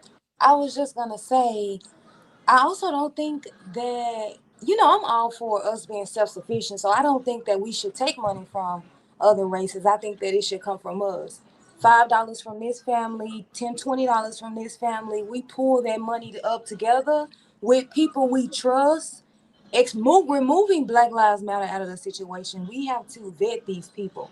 We have to find people who really give a damn, because we got to trust that they're not going to spend the money that is used for our community. Right. So just removing the Black Lives Matter and just saying that we created this perfect company where we have people in there that we can trust. That's how you get the funding to build these institutions. I'm not saying you go broke, putting your money into this black fund, but you having $5, this stuff add up. We're majority of the work. We're working class. Majority of us. Majority Mm-hmm. of us are working. So if you make, let's say you're on the lower income scale, maybe you only do $5. But if you make 100,000, you need to be putting in a couple $100, like you paying your taxes. Like they say, a black tax, it's a black tax that you use to benefit your community. No, you may, as someone who makes $100,000, you may not get any incentive to these benefits because you are in a comfortable position. But if you want a business loan, you want a mortgage loan, you can come to us and we'll give you the money to buy you a home because you've been participating in this black tax. So you get rewards no matter what your income is. But if you're comfortable, then this money is going to be used to fund our brothers and sisters who are not as comfortable as you are to provide them with resources so they can provide for themselves. So it's going to be people that's going to be paying their black tax and they don't benefit. But it's also going to be people who are going to be paying maybe $5 and they take over a lot more benefits than someone who's paying a little bit. So we need to pull our money together so that we can fund our own institutions, fund our own banks, fund our own schools, fund our own supermarkets, because that is another thing. These food deserts are a thing now. So, and then we have the economic power to put in our own damn politicians because we got money coming from the 2 grocery stores. We got money coming from the restaurants, from the barbers. We got our own childcare facilities. We got everything we need in our community. Where now we're putting politicians in that's gonna build and give us what we want. That's all I was gonna say. So I got a question. So you said someone that we trust. Because one thing about me is that I'm not against that, but I am curious to ask you. I think we may have lost Taj. Did we? No, he's still here. Okay. Or is he? May have lost him. But anyways, one thing about me is that I want to come up with solutions. Like we can say something, but we need to, actually be able to come up with solutions and stuff like that. Because for me, it's always been, a deep desire for me once I'm financially capable, you know what I'm saying, to come up with stuff like this that we're talking about to make it, be for the benefit of our community. So I was to ask for somebody that we could actually trust, who could that just, an idea of who could be that person or group of people, actually had to be a group of people that we can trust. Are you maybe we create that foundation ourselves, or what would you suggest? Fakila, you want to go first? Yeah, that's fine. It would be anyone. It would be just like a job.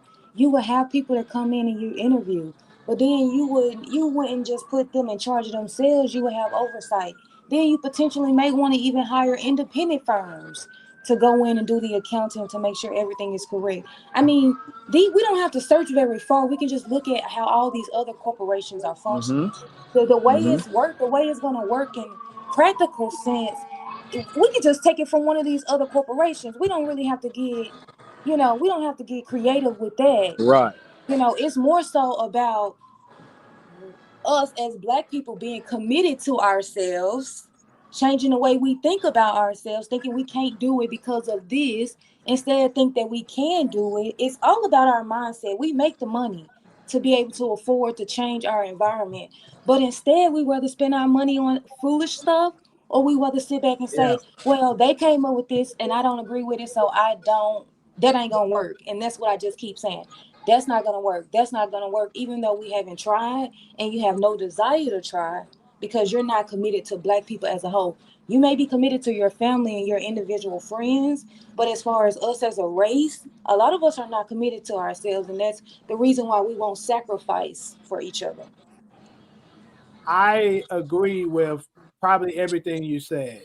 That's one thing that I've always, for me, every time I'm at any black-owned business, and I'm not advocating that everybody do. I think we should, but anytime I'm at it, I understand that our prices and stuff is probably going to be higher than normal and stuff like that. But I think the sacrifice, if everybody was to have that mentality to do the sacrifice to support those businesses and stuff that's trying to do something,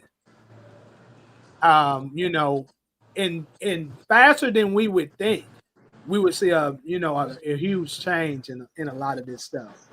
Also, by the chat, I'm just letting y'all know I got rid of Michael. That was started stirring up all the trouble. So that's why you're not seeing him no more. I got his ass out. You got him out of there. Yeah, and he was just putting up negative shit, and we on that, we talking about real stuff, and he trying to, Anyways, Taj, if you want to have a follow up on it, go ahead. Yeah, real quick.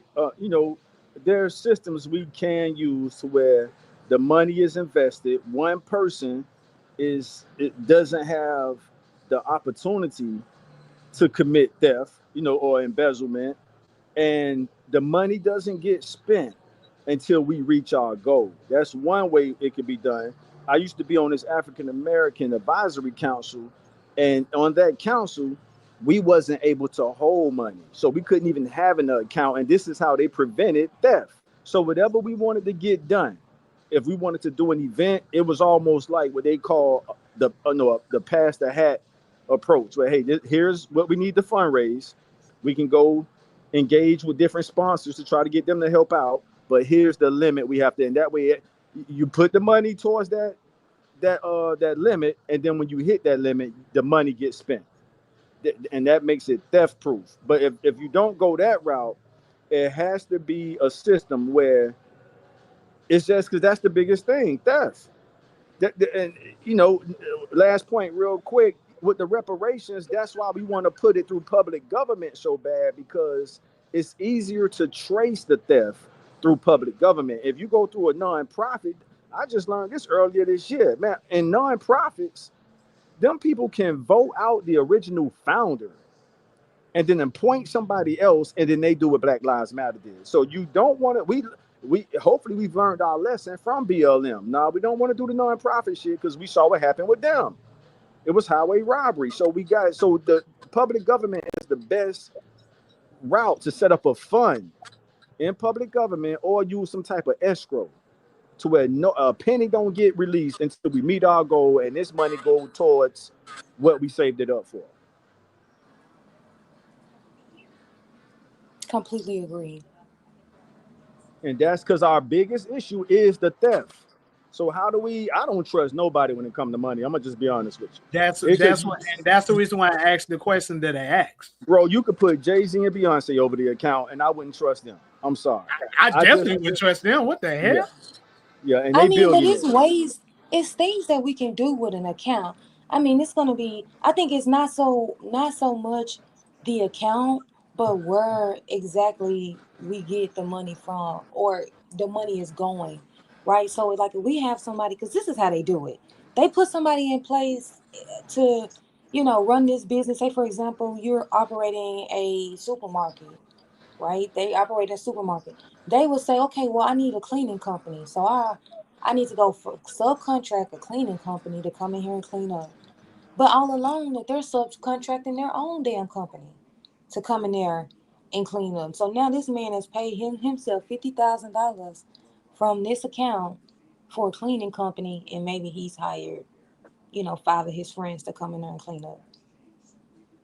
So I think it's not so much, because how if you searching an account and you got restrictions on the account as to the amount that I can withdraw, the amount, who can go in the account, who can sign checks from the account, and you have somebody watching that account every week or every day, then they're not going to get very far if you know where every penny, every dime is going from that account. I think that it's not going to be that hard. I don't think it's going to be that easy for a person to get away with a lot of stealing. But it comes when you have maybe one person that's the face of it, and they're able to, do as they want and do as they please without anyone being sort of over them, to be able to make, changes in the event that they appear as though they are misappropriating the funds. Right. So, and then, of course, we would have different funds for different things, because maybe in Chicago, we want to do a new school in the Black community. Then maybe in Memphis, we want to do a urgent care or a Black hospital, because it's literally only one trauma center in Memphis, and that's the Med. So it's very bad. So maybe if we wanted to do a Black hospital with a trauma center in Memphis, we would buy a building, one of them old buildings, whatever.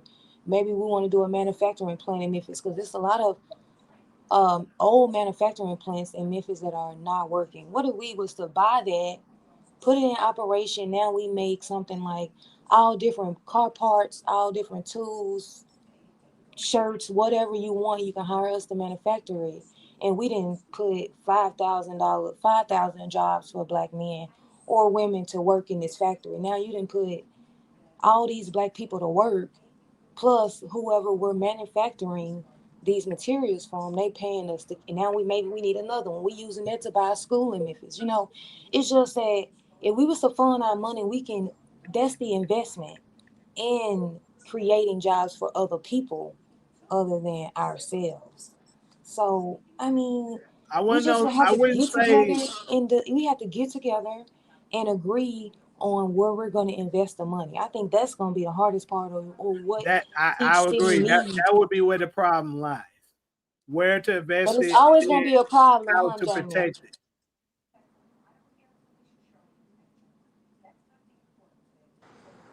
Y'all there? Yeah, we Yeah, are. I'm here. Yeah. Support. What do you mean? What's who problem? I said, but it's always going to be a problem, huh, Jamie? No. I wasn't talking to you. I was speaking to the chat.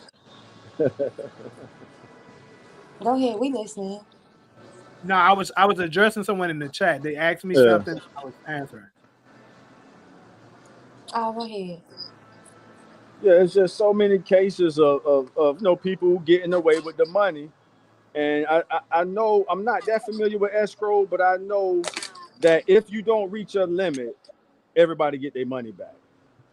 I mean, I don't care if AI has to run this shit. Just anything but a person who's subject to to steal. So AI can run it for all I care. Here's all the people that put their money in. If we don't reach our goal, reimburse them people their money. If a small transaction fee has to be taken out, that's understood. Somebody got to get paid to manage the finances. But that's sort of like, well, if we don't want to go through the system, then that's kind of how we got to do it. I agree. But I But think that, okay, but I so think that it that should be.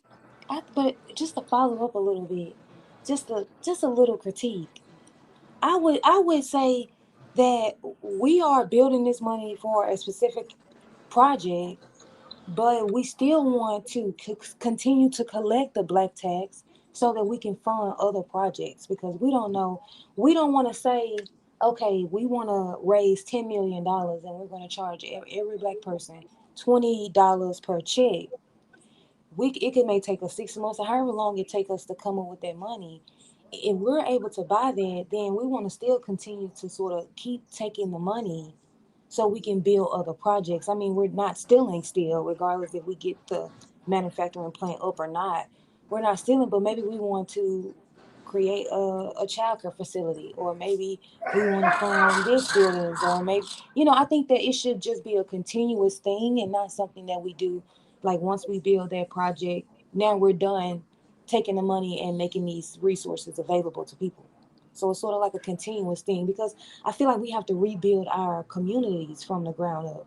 Like we have to create jobs for ourselves. We need to get new schools. We need all these other things. We're just not going to stop at the one thing, but continue to make changes in different areas that people may be dealing with. I mean, this is the thing. If we was able to find someone that was serious about this, like for instance, why not us? I'm just saying that was actually serious about it. Because one thing about me, when I get serious about something and stuff like that, I map it out, try to form a plan. And even if I start out really small and ain't nobody supporting it, I'm gonna keep going and going and going until eventually it starts to get recognized. But I'm a numbers guy, right? So Mm-hmm. if judging by what you were just saying, the $20 thing, right? $20 is nothing, even though a lot of people, would do it. But if you can get and I know 100,000 seems like a lot. Seems like a lot. Let's forget 100,000. Let's say 20,000. If you are able to come up with 20,000 black people that shares the same thing with you, and they were willing to put $20 per paycheck, right? That's roughly $80 per month. And you can get 20,000 people to do that. That's already 1.6 million. That's crazy, right? So if you was able to do that and then like really and really like do that, like the thing is it got to be somebody it got to be something that you build that can be respectable. You know what I'm saying? Like they seeing you do, and I think the money need to be some kind of way locked into a trust that not one person can, just take money out. It Right. needs to be collectively 10 people or something like that, all in agreement. Okay, this is what we're taking it out for. That way you can eliminate the stealing. The money is in a trust. Mm-hmm. I vote for this. I vote for this. I vote for this. All of y'all collectively say yes. And then each person needs to be in a different city. So it can't be nobody, in one shot. I represent or a different state, whatever. I represent Tennessee. I represent Mm-hmm. Florida. I represent California. Mm-hmm. And they all say, yeah, I agree. This is where that money should be, put towards. Then you can eliminate the stealing, and then you can actually get something done, because the only way the money can be unlocked is if the states collectively agree and put that towards their cause. We keep that shit going on, bro. We can make something happen. Yeah. Okay, I'd love to hear you. What you got to say on that? Tequila. I would agree with that. I definitely think that if we're gonna be well, first of all, I wasn't really thinking 20,000. I was thinking out 40 million of us. If you say Damn. if you say that, let's just say I just 7 like million of us. real quick. I don't mean to interrupt you, love, but the only reason why I say this is because I just know it's certain niggas that just not gonna do it. 40 million, that's really pushing it. Like we got a nigga right here already saying that's $960 a year. Nah, I'm good on not gonna lie on that. So we're gonna have a lot of But they will but I bet you that he has a Netflix subscription that he's willing to give Netflix $20 a fucking month. I agree. I'm sure I that agree. he has a Hulu account. I'm sure that he's paying for whatever subscription. So he's willing to do that to get entertainment. It's the sacrifices that we have to make for each other. $20 a month is nothing. You go It's spend that. nothing. It We really go is. spend that at the club. But You I'm buy that also on thinking. weed. You spend that But on I'm also blunt. saying that if you're making $7 an hour, then of course we're not going to be expecting you to make a $20 donation per check. You probably can't afford that. You probably be one of the people who are really taking more Shit, even from the 10, black tax. $5. Right. You know what I'm saying? Like it depends on your income, just Yeah. like the federal taxes.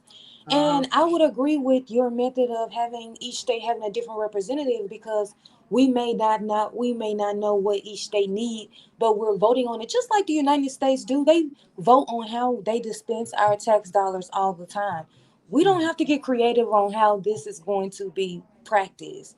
We can follow the government's way of doing it by having a fund, taxpayer dollars, Mm-hmm. that they use to vote on these different wars, right? Yep. You see? We're gonna hire this contractor. I mean, if we don't have to get creative, we just have to, like I said, have the commitment to each other. But we're not willing to sacrifice. And that's what I find when you speak about making these what I would consider to be a simple sacrifice. I mean, $10 a check, $20 a check. To me, we spend our money on way worse than that, way more expensive. Like we're paying, $300 to get our hair done. We're paying $150 to get our nails done, but you can't afford $20 to help you get to the next level or help your community get to the next level. So when it's time for you to want to buy a house or you to need a loan for something that you know for sure you can go to the black bank and get a black loan instead of having to go to these people who have never allowed you to participate in their system of economic power. They've never let you do it. But for some reason, you think that going to them and begging them for it is going to get you that instead of you being a part of something that has built their sort of economic power amongst each other. But we just are not our community committed to ourselves to start these type of power, and we've never really had to do it, because unless, I mean, when we had these businesses back in the day, we had the mindset that we had to create these businesses because other races were not allowing us to participate. So we relied on each other back then. But now that America appears as though they're allowing us to participate in their system, then we don't have the need or the mindset that wants to create our own. Instead, we rather beg other races to give us what I would call our necessities instead of us being in control of them. I mean, imagine having a black school in every major city and we're teaching a curriculum. We're teaching them what we want them to learn, and we're producing these adults that love themselves and want to create their own It's powerful. communities and have the same mindsets. So Yeah. I got a Like we're question. creating crash outs Yeah. because the Pretty I got school a much. sector. question. What do you think is our biggest thing that we are suffering from as a whole that like should be addressed first? To be honest, the self hate. To You be man, honest, for Keela, that's the for self Keela. hate. We hate Damn, ourselves that's my so answer. That's much. right. That's my We hate answer. ourselves. Like Wow. we don't see us in no positive light. We don't Right. see each other in no like we get you like we degrade ourselves so much and we glorify it and we don't Yep. support each other. You rather support someone who's been killing you for 400 years Yep. than to create somebody who's subjected to the same system that you are. We do not like ourselves, and then we have to deal with the fact that we have to start relying on each other because no we're I mean, you would think that we would want to change our environment, but instead we've gotten so comfortable because America has appeared to allow us to participate. But if you could change the way we think to where we're saying we can do it, we can make this work, we can build this something for our kids because our wealth is in a negative, like we're leaving our kids nothing. But then we're sitting back on the couch saying, "Oh, I'm comfortable. I'm good. I got a nice car. I got a nice apartment. I got a nice house. I'm good."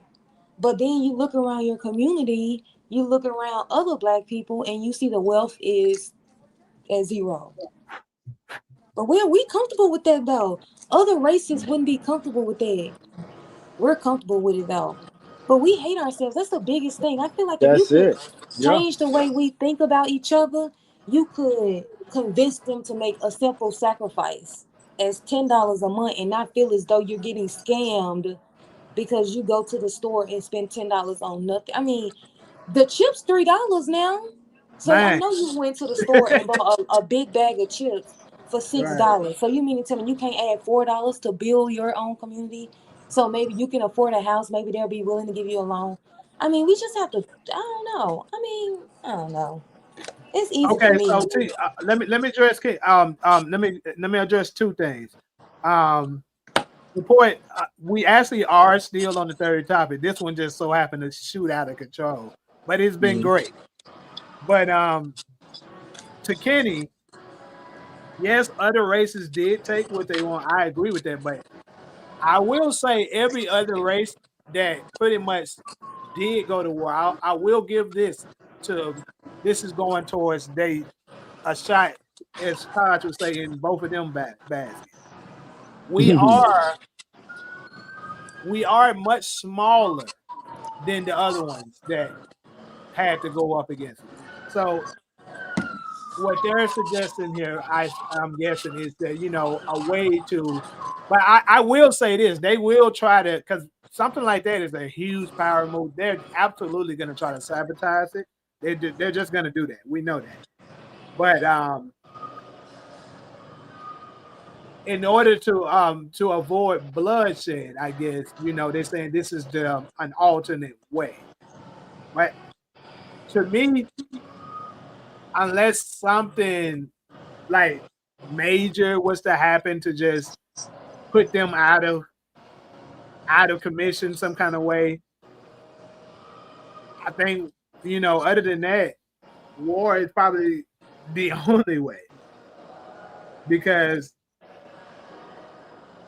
that's always how it's been. But anyways, if we put all this money in these things, the white people still gonna suppress it. We still own their land and it's not their land. It's not their land. I'm glad you said that. We agree on that, James. It's Go ahead. ours. This is a Is there land that they're is trying to hijack.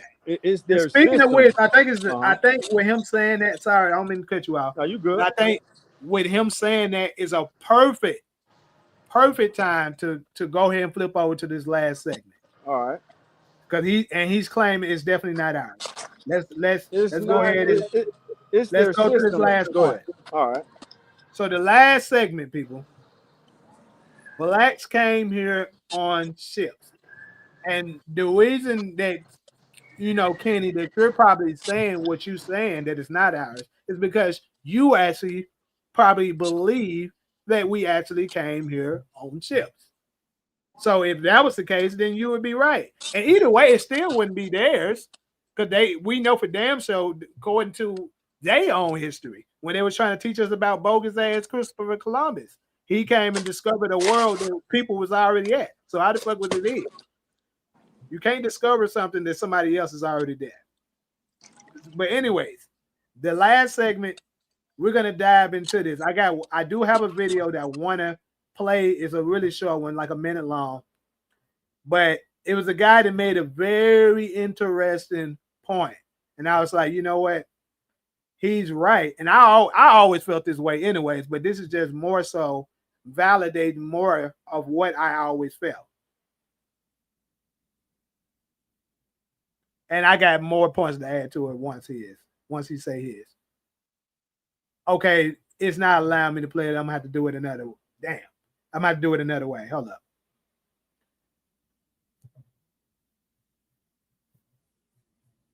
Because like I said, this shit was absolutely ours, but you have to hold up. Damn. I did grab this straight from Facebook now that I think about it. You know what? I'm gonna go ahead and just tell y'all what the video said, because like right now I can't pull it up. But anyways, pretty much what this guy was saying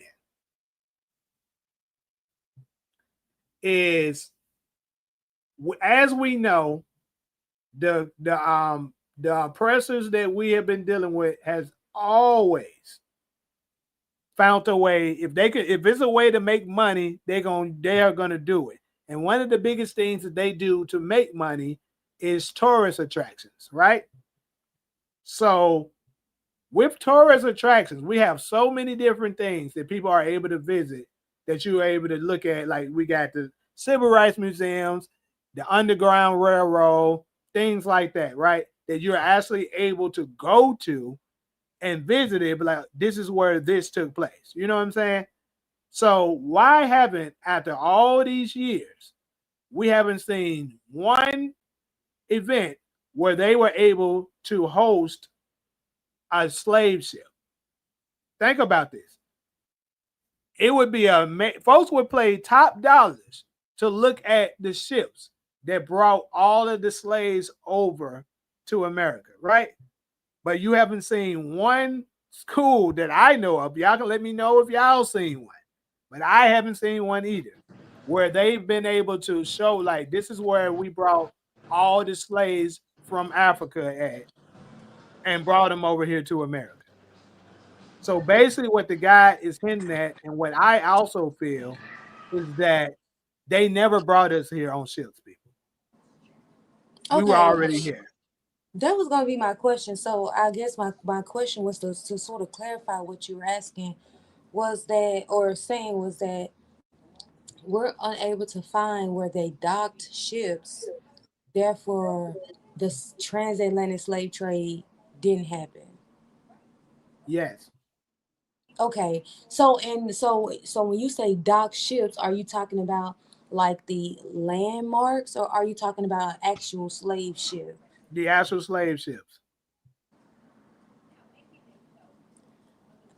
I The actual guess. slave ships that they moved, that they So is traveled that, to Africa with, got the slaves and brought their shit back here. okay? Why don't they have okay. any of them? Okay, so is that the only requirement, or is that sort of the only thing that you have that questions the existence of that No, event? no. I have more than just that. That's just the first one I brought on. Okay, okay. So because we don't have any slave ships, that's I guess a reason as to why you believe that the slave trade never had the transatlantic specifically, and that we were here already. Okay. So No, I've never seen a ship. I've only seen like pictures, but I've seen like landmarks that says this is where the ship docks, where they had this amount of African slaves.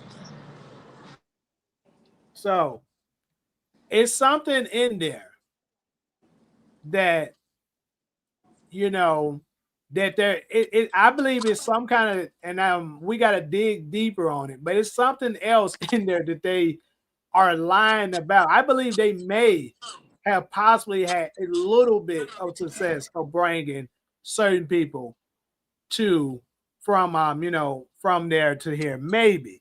But here's another thing that I do know that I always question. It would be much tougher think about the type of ships that they had back in the day. They didn't have any motor ships. So how were these ships able to go over the current and make it over there successfully? And because the currents that you're going to be dealing with is going to sink those damn ships. So how the fuck did they manage to get over there to Africa and make it back down to America? Okay, but Jamie, do you realize that they had been trading amongst each other? Like different countries had been trading spices, coffee, tobacco. It was more than just slave trips ships that were going back and forth from the Atlantic. So are you saying that those ships never made it, as well as the slave ships never made it? I'm saying that it's something fishy going on with that shit. I don't understand. I don't understand the reasoning. Okay, you're saying that you don't think that the ships that we saw back in the day would have made it from Africa over the transatlantic slave, the transatlantic, and made it to America. If that's the case, how the fuck did Christopher Columbus get here to the Barbados? Because that's, I So mean, this is to the thing. to I'm not saying that they never moved from. I'm not saying that they never used a ship, period, to come make it from one country to another. That's not what I'm saying. Because I believe obviously they were able to do that. But it's easier to come from one place to another, especially if you're just following the waves to go that direction, than to be able to, let's say the current is going against you and you're trying to go up it. How were they able to accomplish that? I mean, they had maps to tell you, just like ships now. They have maps like that you need to avoid this area. Like they had maps like that told them which way they needed to sail in order to survive the current, right? So they wasn't coming over here just willy nilly going straight across. They do like the planes do. They have a map. They have trails that they follow. They had Speaking of captains, planes, stewards. I think there's some bullshit with them planes too. But So I think okay, but I mean, what about all the history of the transatlantic slave trade where people were writing about it? Not even just in America, but like books that were written during the time that it was occurring, and those authors were writing about it. What you're saying they're making that up? I'm at the point that anything them mother suckers say to us, I think it's warranted to be challenged. But they I just mean, lie I about it. agree, but a lot of, I think that I think in some cases, yes, of course, but it's not easy. It's not hard to sort of debunk sort of the trash that they try to produce. Like I think that if you go through a period, especially if you're reading history as it relates to before the Renaissance time, a lot of those authors were being as honest as they sort of could be. And now they probably were still white supremacists, but they documented how the transatlantic slave trade was going on and how they were kidnapping people said to be Jews into the transatlantic slave trade. So they were writing about the ships that were on the coast. They were writing about how the Jews were being kidnapped and then sold into slavery. So like for y'all to say that it didn't happen is kind of like, because you've never seen a ship, you know, I don't think that that's equivalent. Like that's the same thing. I'm Like, just saying, I do that one is hard for me to, because I never seen that before. This is the first time I've seen it. I'm gonna try to find a way to play it so you can hear it. But I mean, I understand the argument. I've heard that argument before, and it's not that I disagree. I do think that it wasn't just Native Indians living on this land. I think that people were going back and forth throughout this world. They were traveling to America. Like, of course, it was Black people here, and I think that, of course, those what we call Native Indians are a mixture of Black people who migrated there before them, right? Like, so I get that Black people were here, but to say that the transatlantic slave trade didn't happen, I think that that can't be true, but I do agree with the fact that Black people were in America before the transatlantic slave trade. So if some of us are indigenous to this land, like, to me that's not an argument. I think it's enough history to prove that. But then to say we were already here and none of us came from the slave trade, then to me, I think the slave trade could have happened, and it was some of us that were already here. well, That's sort of the if argument. you pay attention, I say I do think they were successful at some of it. I did say that. So when you say some, do you doubt the 100 million that they're claiming that they stole from West Africa? 100 million was to make it here. Not make it here, because they pulled these people out of West Africa and they scattered them. So they're not all going to be in America. We know that Brazil had the slave trade was going to Brazil hundreds of Yeah, years, well, yeah, years, decades before they started coming to the America. So it's not and yeah, the just coming Caribbean to and all that. America; they were coming to the land.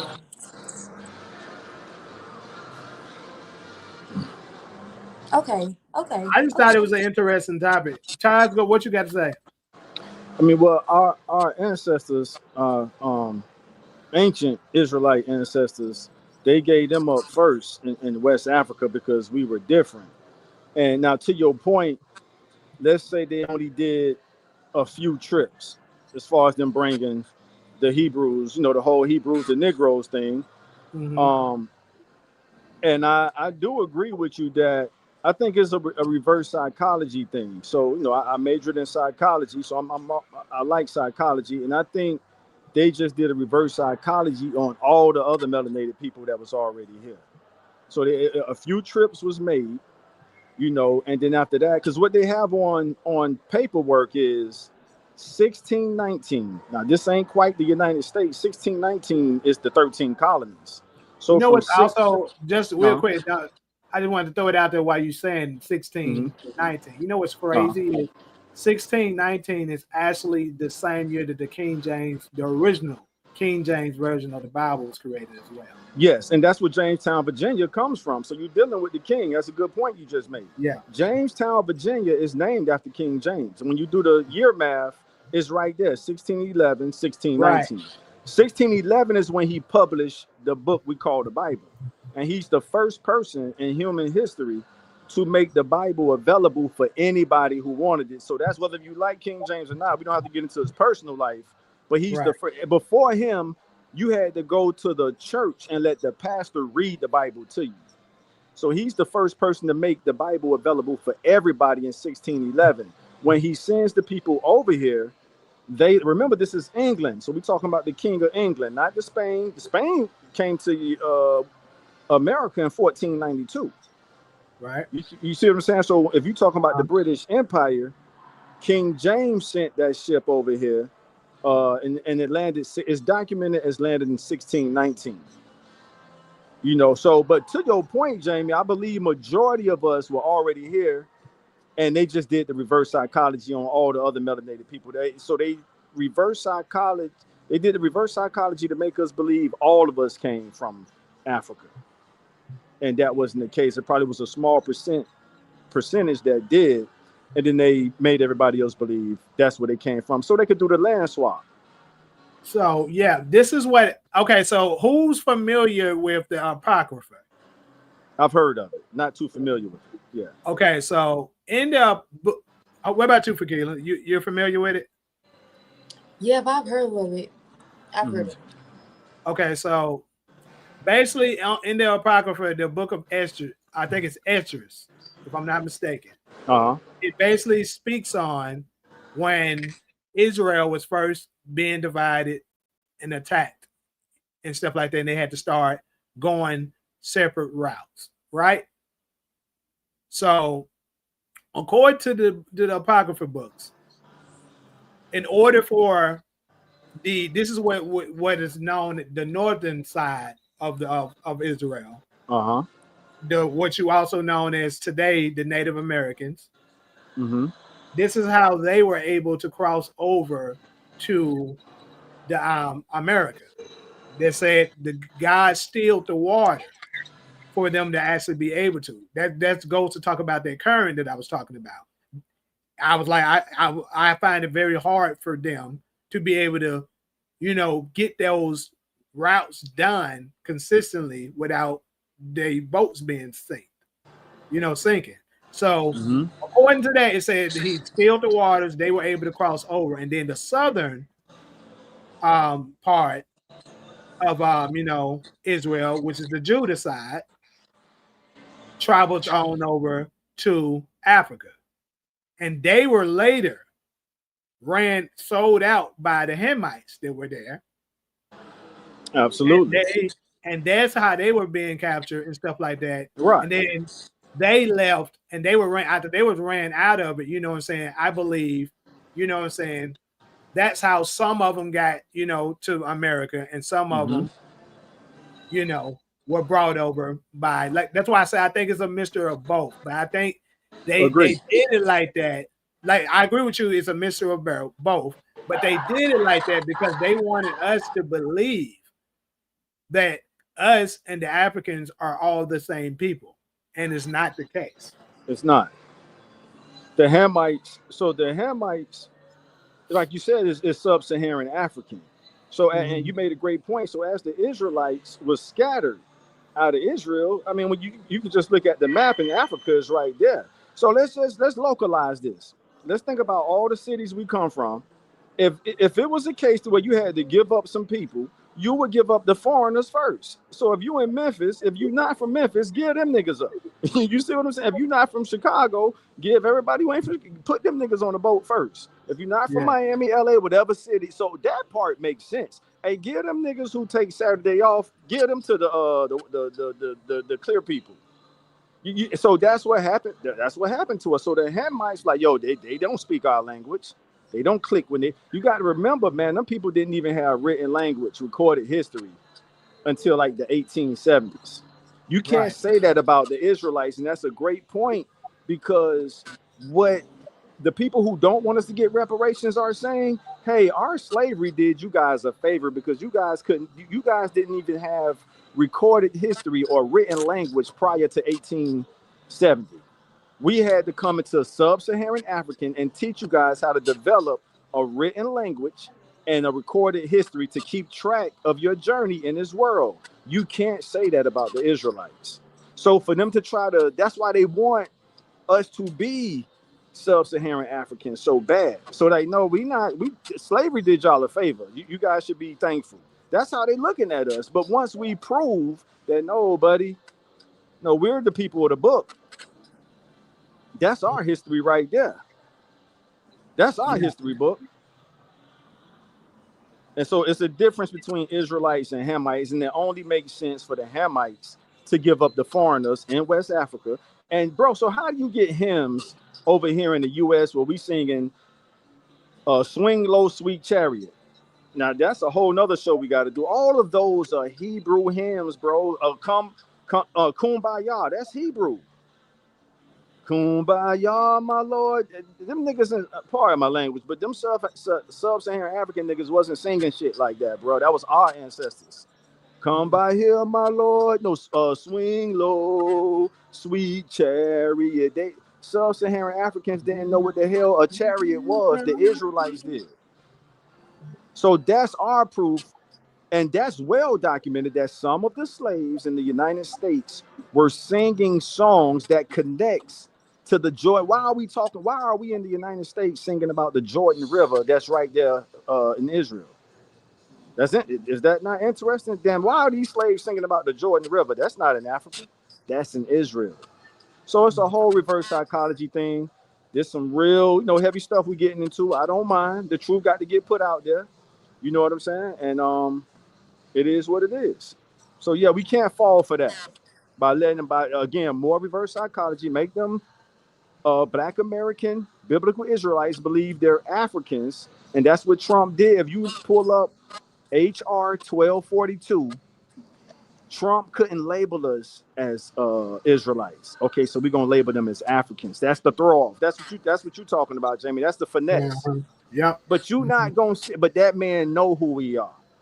Trump knows who we are. So the way he did it was, it ain't no coincidence from 1619 to 2019, I'm going to be the president that acknowledged who these people were, whether they like it or not. And it went so far over the heads of his base, his MAGA. Yeah, it went so far over the heads of his MAGA base. They ain't even realize it. Thank you, Fakila. That's my girl. They didn't even realize They it. ain't even realize it. Thank you. And he put it on display. 400 years. Yes. He put it on display. And then his Now buddy go Putin read. is co-signed it. They don't, folks don't get that either. Putin co-signed the shit. They both know. They're like, bro. No, they know exactly who we are. I know, that's what I'm saying. He's co-signed it. Bro, He knows it too. You can line up Genesis 15:13 with Trump's HR 1242, and they both fit. They complement each other. The only throw off, or as you say, Jamie, the only finesse is, hey, label them niggas as Africans. You know what I'm saying? Don't label them as that, because the and that Jewish way people, they can let the people that's in the Middle East finesse it like thank it's you. them. Come on, bro. Yeah, that's what's going on. So there you have it. We need to make that a segment what we just went through, because that's the finesse game they put on us. And that's the biggest heist in history. Yes, it's the biggest heist in history. Absolutely. And they're tied together. Yo, I'm about to get in trouble for this. So let me choose my No, it was words. prophesied that it would be people that would basically steal our heritage, and we wouldn't have an idea of who we are. Jamie. Hey, I'm gonna say this: if I was to get if something was to happen that I get demonetized, y'all know we was cooking. And that's why I caught myself, because I don't know if I want to make the next statement, because it gets real controversial. Go ahead. I don't care. Shoot it. Go ahead. Bro, Hitler knew what time it was, homie. Oh, bro. Facts. Bro. Thanks. Bro. That's why he was going ham like that. Bro said, not me. I might be wrong after this one. He said, not me. Right. Messing around, he would be the United States. What the United States looking like right now? He said, oh, not my country. Yeah. Exactly. He knew what time it was. He knew what time it was. Yeah. And he was, He knew what time like it you was. said, that was the heist. So we're at and they're trying to keep that a secret. This heavy stuff we discussing now. So like you said, I don't want you to get demonetized. I mean, it's just world history. So he was like, you people are, now if you want to call them the 13th tribe, that's on you. But he was basically like, yo, you guys are not the people who you say you are. But he knew who we were. Yes, he knew who we were. Yeah. He knew exactly what we were. He was like the true Hebrew. That's why they got the whole thing, Hebrews to Negroes. They pretty much transformed us from Hebrews to Negroes. Y'all ever read the book from Niggahs to Gods before? I've heard about it. Haven't read it. Okay.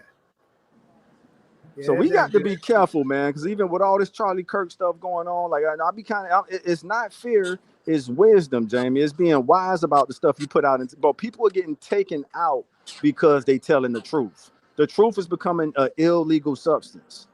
I'm holding the phone to my damn ear like I'm having a phone call. Let me put the FaceTime back on. So man, this stuff's serious.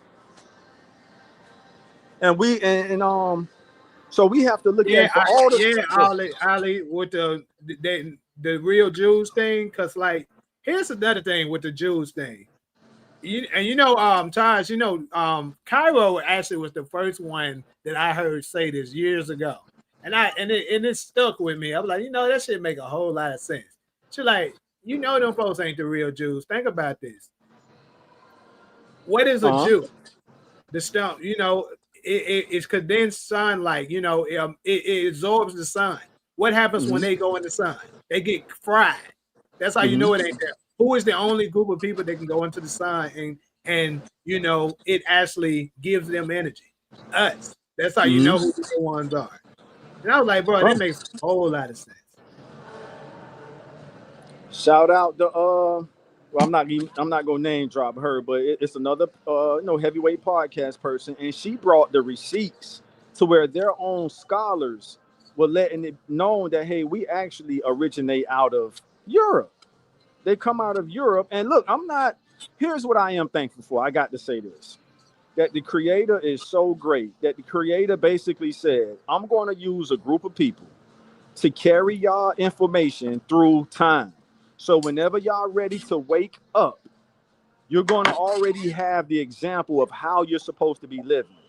Think about this, bro. Without them finding our information and carrying it through time, we would be totally lost.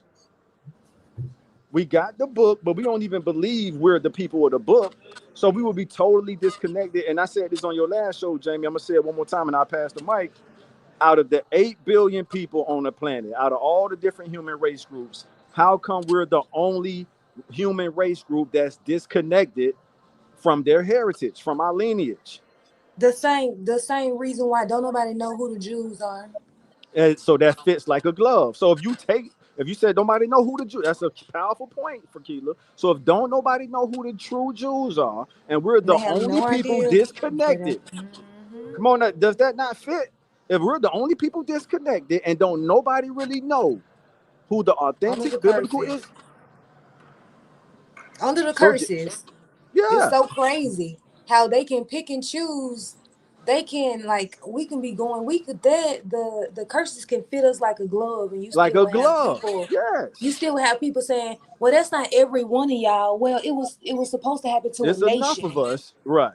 Right. It's supposed to happen to a nation. Not everyone is gonna suffer from every curse, right? But it's gonna be a stereotype, so to say, upon this nation. But people, the last thing they want to do is give Black people any type of anything. So of course they're not gonna agree, especially non-Black people. But what hurts my heart is that a lot of us won't even consider the fact that these people could be us, even though knowing that. Well, a lot of us are raised in Christianity, right? And that's all we see. That's all we've been taught. We've never sat down and actually read the Bible. So we won't even consider the fact that what God said what happened to these people is exactly what happened to us. And I mean, even the biggest event in history was this transatlantic slave trade, and that is prophesied to happen to the Jews, but they won't even give us credit for that, even though that is one of the biggest events that has happened in history. We're not being pro-Trump right now. We just giving that man credit for what he did.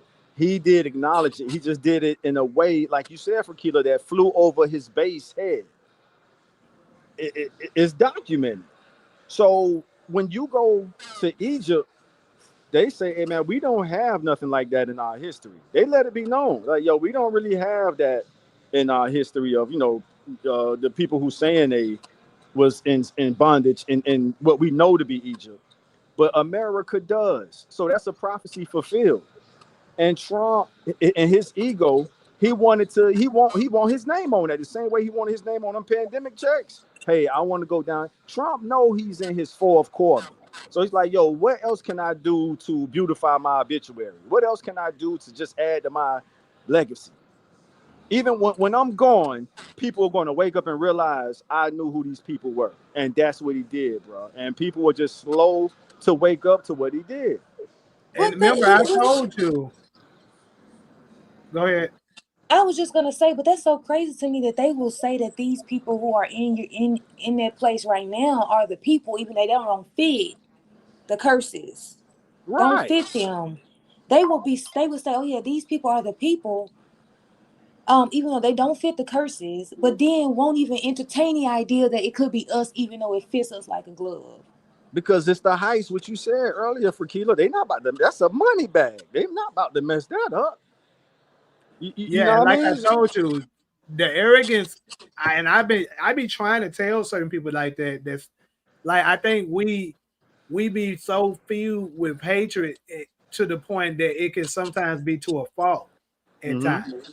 Because I was telling people, stop worrying about Trump so much and talking about all the stuff that he's doing out there. Because some of the stuff that he's doing, whether he wants to do it to help us or not, it's beneficial to us. Correct. Like his arrogance, some of the times, it's going to be beneficial to us. Because, like I said, like you were just talking about what he admitted and stuff like that.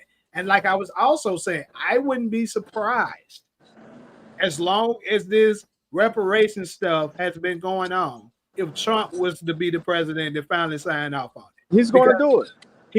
This dude, he has a ego. He's a very egotistic dude, and that would stroke his ego like crazy if he should be able to be the president to finally say, "Look what I did for the blacks."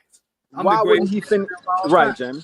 Why wouldn't he finish the job of what he started in his first term?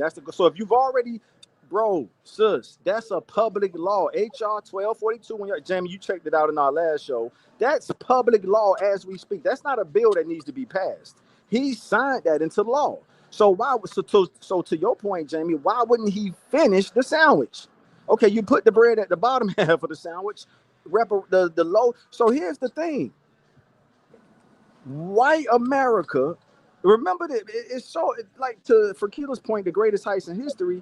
You heard what Ted Cruz said. I was raised to bless Israel.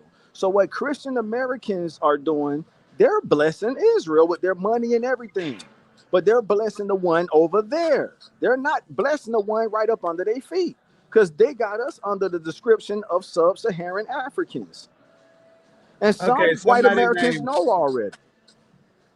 Some white Americans know already, but they don't have the courage to. That's a tough thing to ask them to come out. Some have done it. I got videos where they're like, no, the black Americans are the true people. Yeah, and you know what to add to that, but they also have a sense of probably fear because they then have to realize that they have been in America terrorizing God's chosen people. Just say it. Yeah. They've been lynching, killing, raping, doing all this. And you know what Revelation says, he's coming back with vengeance. So they don't want that. They don't want to think about that. Exactly. They don't right. So I'd rather spend my money and uplift these people. Just like back in the day. Back then, if you remember, when they was first getting ready to crucify Christ, they washed his hands up. That's what Trump is doing right now. He washes his hands. Yeah, but not they. We crucified Christ. That's what part about, like Rakila said, that's where our curses come from. Well, part of it. Well, that's what I'm referring to. That's what I'm saying. Think about this. If we're in agreement, I'm gonna call them that are Jewish Israelis, because I'm gonna be honest with you. I respect power, and if me and Rakila don't have the power that Nick Cannon have, and what's his name, Kyrie Irving, and all these other dudes they've canceled, we do got to kind of not be fearful, but be careful, be mindful. So if we're agreeing that they're not the people, how did they kill the person we call Jesus? They didn't know. Thank not you. Them. We did. We did. Right. Why you think we catching so much hell? We killed the Messiah. Yeah. The same way we do today. Yeah, we do. We did. It's not that they did it. They were mentioning this. I keep telling folks, as much as we want to give, that's why I keep telling people we put too much energy into trying to hate these, the whites that you're saying doing all the oppressing, because I keep telling people they can't achieve the shit that they're doing without self-hatred. We keep having them take down our great leaders that's trying to help us. We keep having them do it.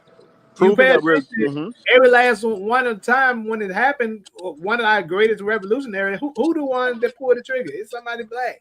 Well, Jamie, is that fair though? I mean, I get it, but is that fair? Because a lot of times these people are set up by the power structure.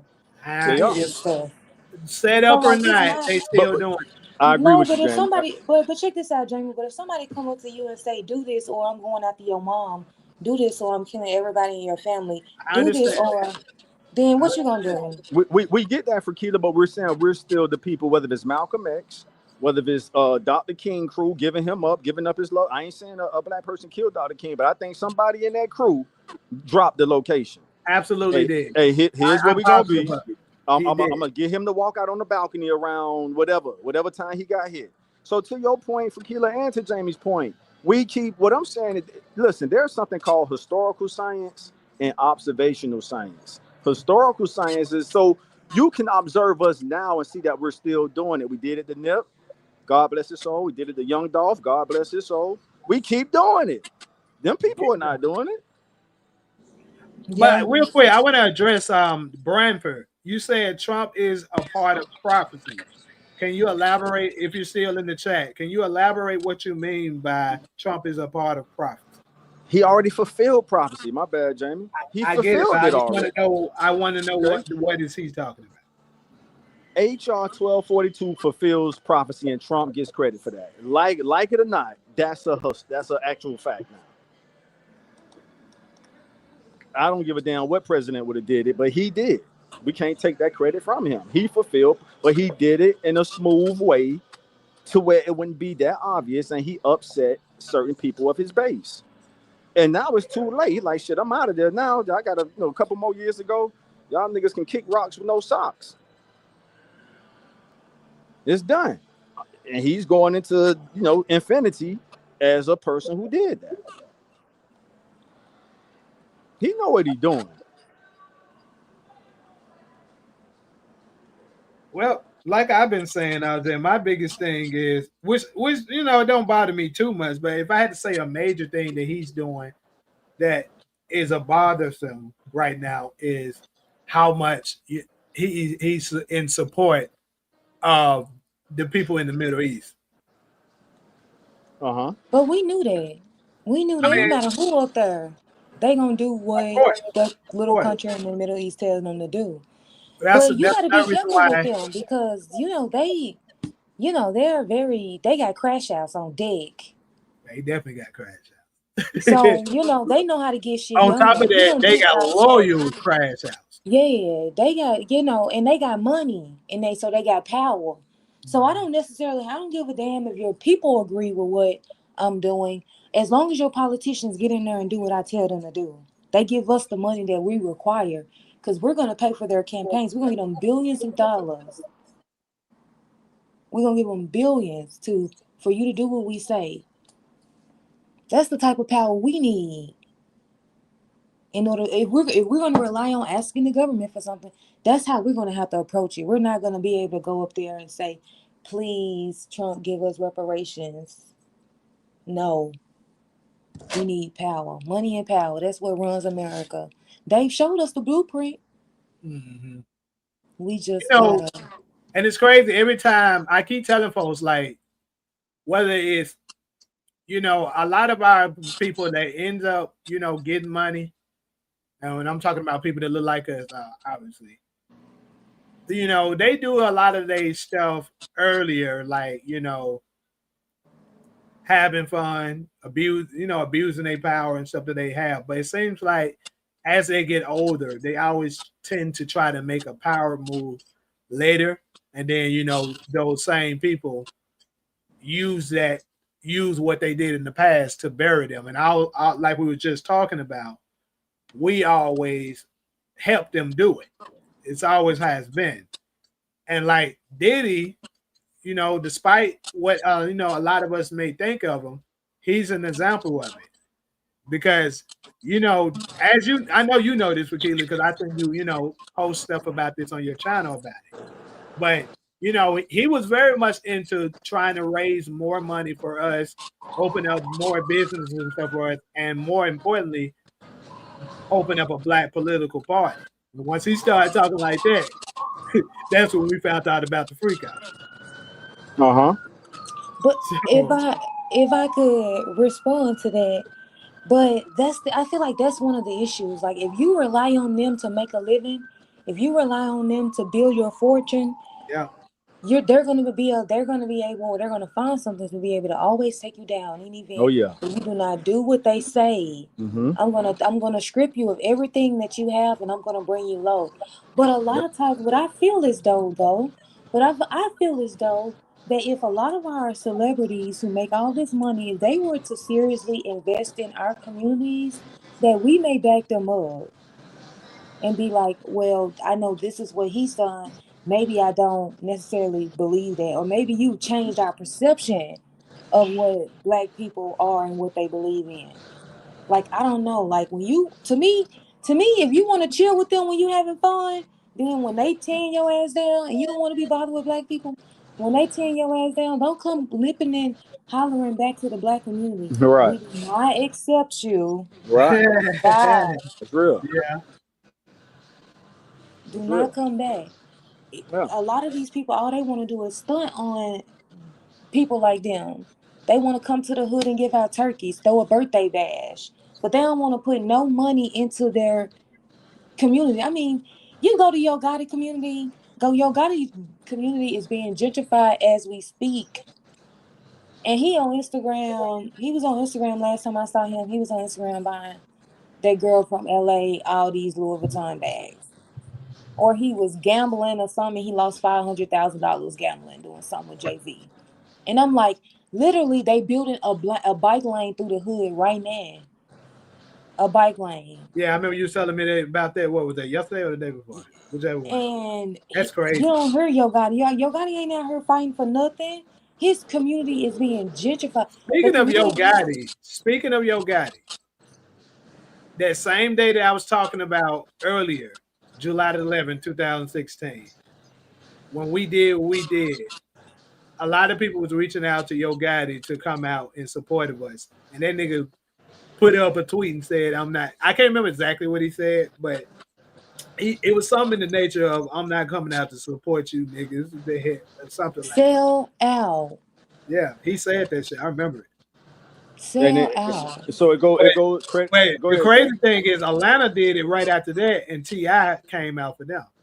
And T.I., I think T.I. deserve a little credit because it was a phase where he did kind of get out there in the trenches. Yeah, he did. I did. Yeah. I thought I saw he was building like an apartment building for like homeless. I just hoped that he was discriminating. That was the only thing that I wanted to make sure was that if you're building 72 homes, you know what I'm saying? Yeah. If you're building if you're a Black celebrity and you're building 72 homes for the homeless population, I really hope that you're discriminating. I hope that you're saying that this is for Black people. Because what's the point if you're inviting other races into you ain't helping us? That's true. Okay, it's gonna defeat the purpose, basically, for sure. Yeah, then you're not helping us.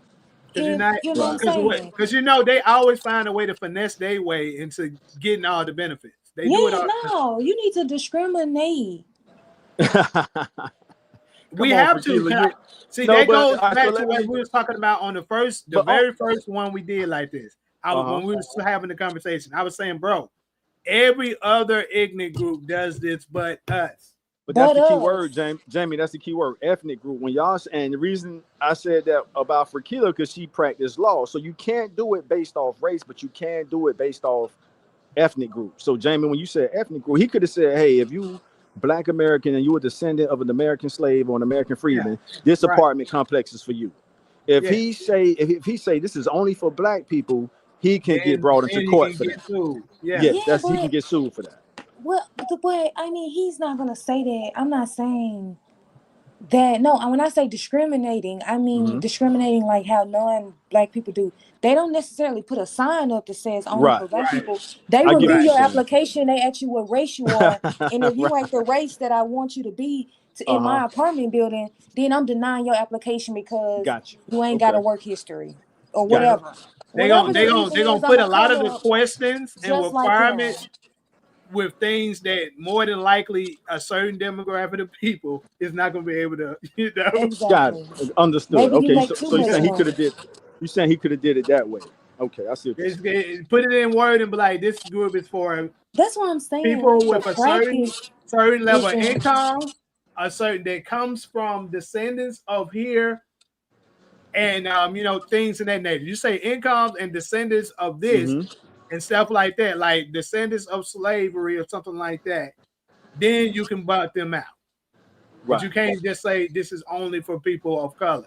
black. No, you can't say that. Yeah, But you Yeah, I can't. know. That's I we know. don't. We're in agreement with that. But they don't tell us that when they deny us for an apartment or True, deny us for a absolutely. rent. They right. They just do it the raise way the you rent. said. Say They you got come to pay up with 3 a times the rent. reason.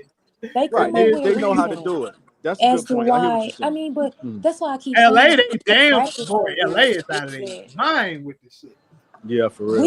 if anybody should know how to discriminate as much as we go through, we should know Uh-huh. how to do it. How to do it. Good point. I get that. Yeah. So So that's anytime what I we. see a celebrity doing anything for any type of group, I'm thinking to myself, I really hope you're discriminating. Like, I really hope that this is specifically for black people, and if it's not helping us, benefiting It's us Oh in not. god. any way. Yeah, and And I agree with you. It's just so funny, but she's so she is so funny because she's so What? serious too. I'm dead ass. I know That's you the right. thing. as she should be. You're right. It should be I'm Oh that way. dead god. ass. But credit to Jamie's point about niggas love to stunt on other niggas, and Yep. that's what a lot of our celebrities do. Yep. Uh-huh. They want Right chains now, and shit. They want to go to a But they Middle won't be Eastern stepping on jeweler her. Keep and saying spend it. $500,000 on a chain. I right, find that so stupid when I see videos of little baby in a jewelry store with a non-black jeweler in there buying jewelry, and he done spent $300,000 on some jewelry, and I'm sitting there thinking like you think that's cute. Three it's not. hundred thousand. That's freaking But crazy. that credit to your That is point, Jamie. That's not him stunting. cute. That's them stunting on us. Hey, You y'all should niggas be can't afford to embarrassed. do And this. then you're giving Yeah. it to another race of people. Uh huh. And then this is the thing though. With going just to dive a little bit deeper on it. Those celebrities, a lot of them folks not rich like they be doing. They be taking out loans or having they people that actually owns them, part of their label or whatever, Right.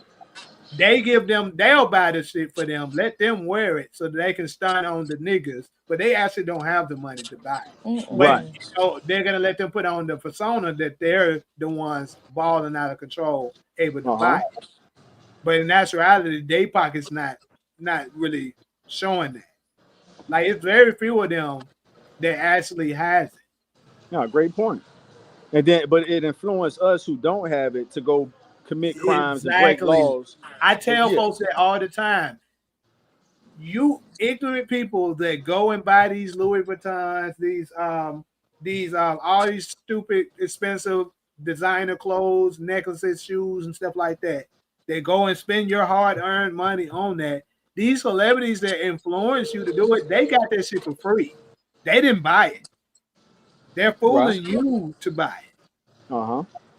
That's why these commercials and stuff like that, like me getting paid on YouTube right now, the ad revenue. The reason why we get paid like we get paid for that shit is because they know it influences motherfuckers to do crazy shit like that.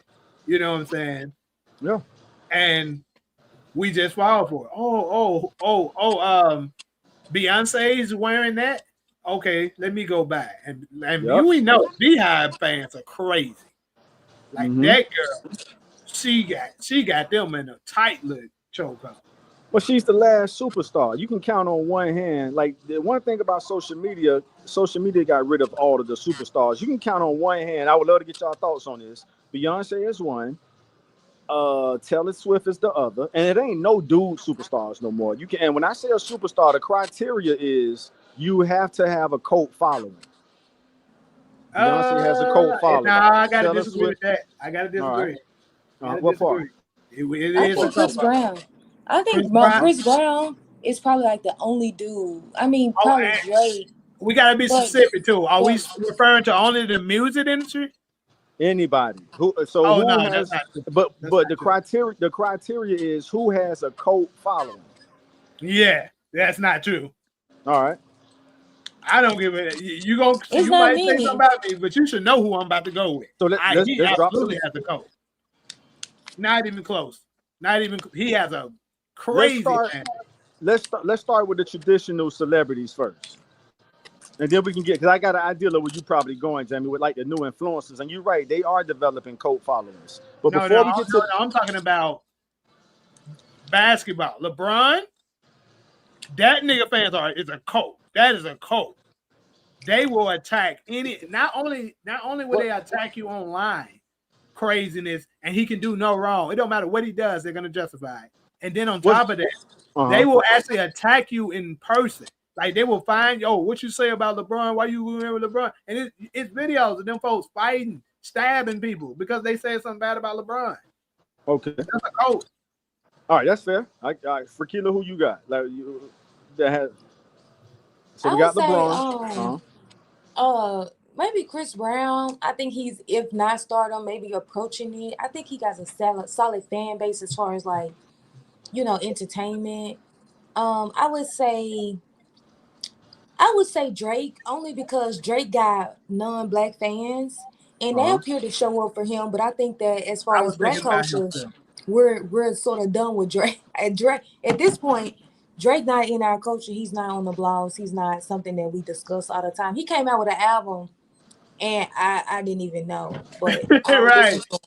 Now that he pretty much Yeah, so I don't really think black culture is keeping up with Drake, but Drake got non-black fans, so he can go to Argentina and probably set out a stadium, because people like Drake. So if you're talking about just not more than black culture, you're talking about just worldwide culture. I would say Drake. I would say Kendrick too, because when I went to the Kendrick concert, I realized that Kendrick had non-black fans too, and they packed Phoenix out. And I was thinking, but this is West Coast, but I was shocked to see non-black people here to see Kendrick and SZA, but maybe they was there to see SZA. But I think Kendrick got non-black fans, but I assume that, when I like hip hop, I like Kendrick style of hip hop. Like I like for you to be talking about something, unless it is, something that's catchy. I'm gonna dance to in the club. But as far as like a fan, like I like what Kendrick. I like when people be talking about something. And so I never assumed that non-black people will be into our art in that level where they will want to hear about sort of the consciousness in a rap song, So I didn't think non-black people would be interested in it. So I was sort of shocked to see as many non-black people there to see Kendrick. And, I know that he's a big star, but I thought that he just had black fans, So I would say Kendrick, Drake. But I don't know how Kendrick would do outside of America. Yeah, I was about to say Drake's not. I mean, not Drake. Kendrick's not a cult. He don't qualify for that. Yeah, then that's right. So thanks, Jamie, because I did want to make that distinction. A cult and fans are different. Yeah. Yeah. Take it from there. You got it. But like I said, Beyonce unquestionably, LeBron unquestionably. You can make an argument for Drake. Drake got some crazy fans, but I don't know. I don't know if I can even say Drake qualifies. Fans are a cult. Yes, it is. I don't think his fans is a cult because I didn't see them crashing out the way I see Beyonce fans be crashing out if you say something bad about her, or LeBron fans if you say something bad about him. Okay. So we still haven't made it past. Go ahead. Yeah, I was just gonna say, I think a lot of times these people are so miserable in their personal lives that they sort of, lash out or take things personally when you hear talk about somebody else. Like, for example, like if you said, "Oh, Beyonce, I don't like that blonde hair on you. I like you better than black hair." Are her fans gonna attack me and say I hate black women? Attack you like crazy. You a hater. You just wish you would have did. You have. What do you got? I do think Beyonce look better than black hair. I think all black women look better than black hair. I agree with you. All right, so with three people on this topic, we still only got 4 names: Beyonce, LeBron. I'm struggling already. Beyonce, LeBron. Who else we named? They got cult followers.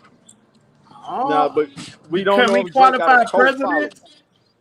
You said presidents? Can we qualify presidents? Yeah, because we're talking about superstars. So yeah, Trump counts. Trump definitely got a cult following. The MAGA is definitely Trump got a Trump just represents the RNs like you said earlier. So I don't know if we can call them that, but I was gonna say Obama might got one because that nigga ain't do no wrong amongst the black community. Damn near. Yeah. Some strong supporters. I don't know. A cult almost mean like your people would crash out for you. That's what I mean. Black people would crash out for Barack Obama. All right. Black people crash out over Barack Obama, and they struggle to give us one thing that he did that helped us. Exactly, and then they'll get I mad got and want to one. fight you I if got you one, say y'all. that. I got one, y'all. If y'all want to hear it, I do got one. I want to hear And it. he Let's hear played. it. He he played chess with this because when he did the crack coke law, when he balanced crack and coke, and I don't even have to ask y'all who did crack affect more than anybody else. It affected us. So without him using racial language, when and I know people personally who got out of federal prison who had life in federal prison, and when he balanced the crack coke law, these people was able to get out of prison because they was charging people who got caught with crack higher numbers than they was charging the people that got caught with coke. So that's one thing Obama did. That's the farthest I can go as far as defending him on something he did that directly benefited our community. Yeah, because coke is gonna be for white people, crack is for us. Exactly. So there you go. But and you he know, did it. he just fixed the shit that his vice president put in place. You said he fixed. Yeah, exactly. Yeah. But that's still But I'm gonna say benefited this though, us. even with that though, that's still That's only a good point. that still only help a small percentage of blacks. It don't help us in general. Yeah, that's all I got as far as defending Obama. That's as far as I could go. But I know people personally who got out. You tried. I mean, you came up with something more than a lot of Obama supporters do. They can't come up with nothing. All they say is he was our There's first black nothing else president, besides that. and I say he ain't black. Yeah, outside of him balancing the crack coke law, and that's a great point you made for Keita, that he pretty much fixed what his vice president did in '94. The crime bill. Biden did the crime bill. Obama came back and reversed that with Biden as his vice president. So that is something he did. And then think about this, man. When you know people personally who had, if you know anybody in federal prison with life, when you go look their name up, it got all 9s. So that means you dying in here. And people got set free when he did that. Mostly black people, because crack affected us more than any other community. So that's all I got for him. Anything else, I don't know. How would I feel if Kendrick and Andre did an album together? I think it'd be dope. It'd be a cold ass album. Yeah. As long as he don't play the flute. Ah, shit. I'm down to 3%, Jane. All right, we about to close it out anyway. This is the longest one we ever had, but I Yeah, must say, this is absolutely the best one we've had. I agree. We just got to probably do some segments. I could probably help you out with that if you need me to, like chop up some of the segments. That is a long time. Yeah. I'm gonna have to do some cutting on this. But yeah, this is absolutely the best one. We dove in deep. We was engaging. It got a little intense. Everything. Yeah, this one was good. We gotta push that. I'll close out with this. That segment we had on the Hebrew stuff, that was heavy. And if we can edit that right, I'm definitely cutting that out. Absolutely. All right, cool. Because that's what's gonna help us get the reparations before my battery go dead. Once, because them people gonna have a choice. Like, damn, you mean like Fakila said earlier, damn. So we've been treating God's chosen people like this all these centuries, not years, not decades, centuries, and they gonna have to have a reckoning. Where okay, so what do we do now? The least you can do is help repair these people, and that's what we could look forward to. Go ahead. And if they don't want to do God that, would accept it as some, but that ain't how it's prophesied. That's the only thing. I mean, how's it prophesied? That he's coming down here to establish law and order. So okay, either way. Because I don't think I think if they're Esau, they hate us inherently, if that's the right way to use that word. So right. They're absolutely Esau. No question about it. There you go. From the descendant of Japheth. Japheth was the one that was the clear people descendants, and was this derived over to to Esau, and then of course the descendant of Shem, which is the third son of Abraham, of Noah. His descendants is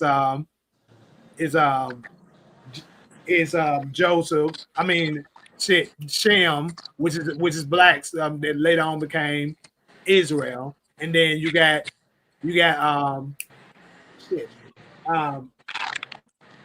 the other one? The Hamites. Ham, which is where the Hamites, the Africans, right? Which is the Africans, exactly. Right. So,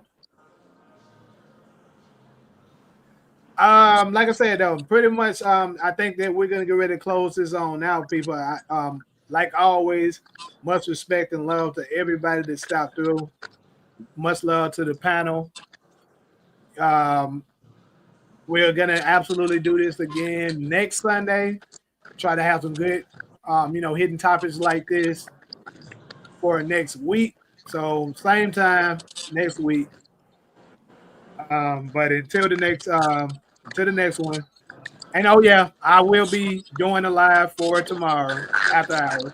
So, but like I said, if you wasn't in here earlier for me when I said it then, I'll say it again.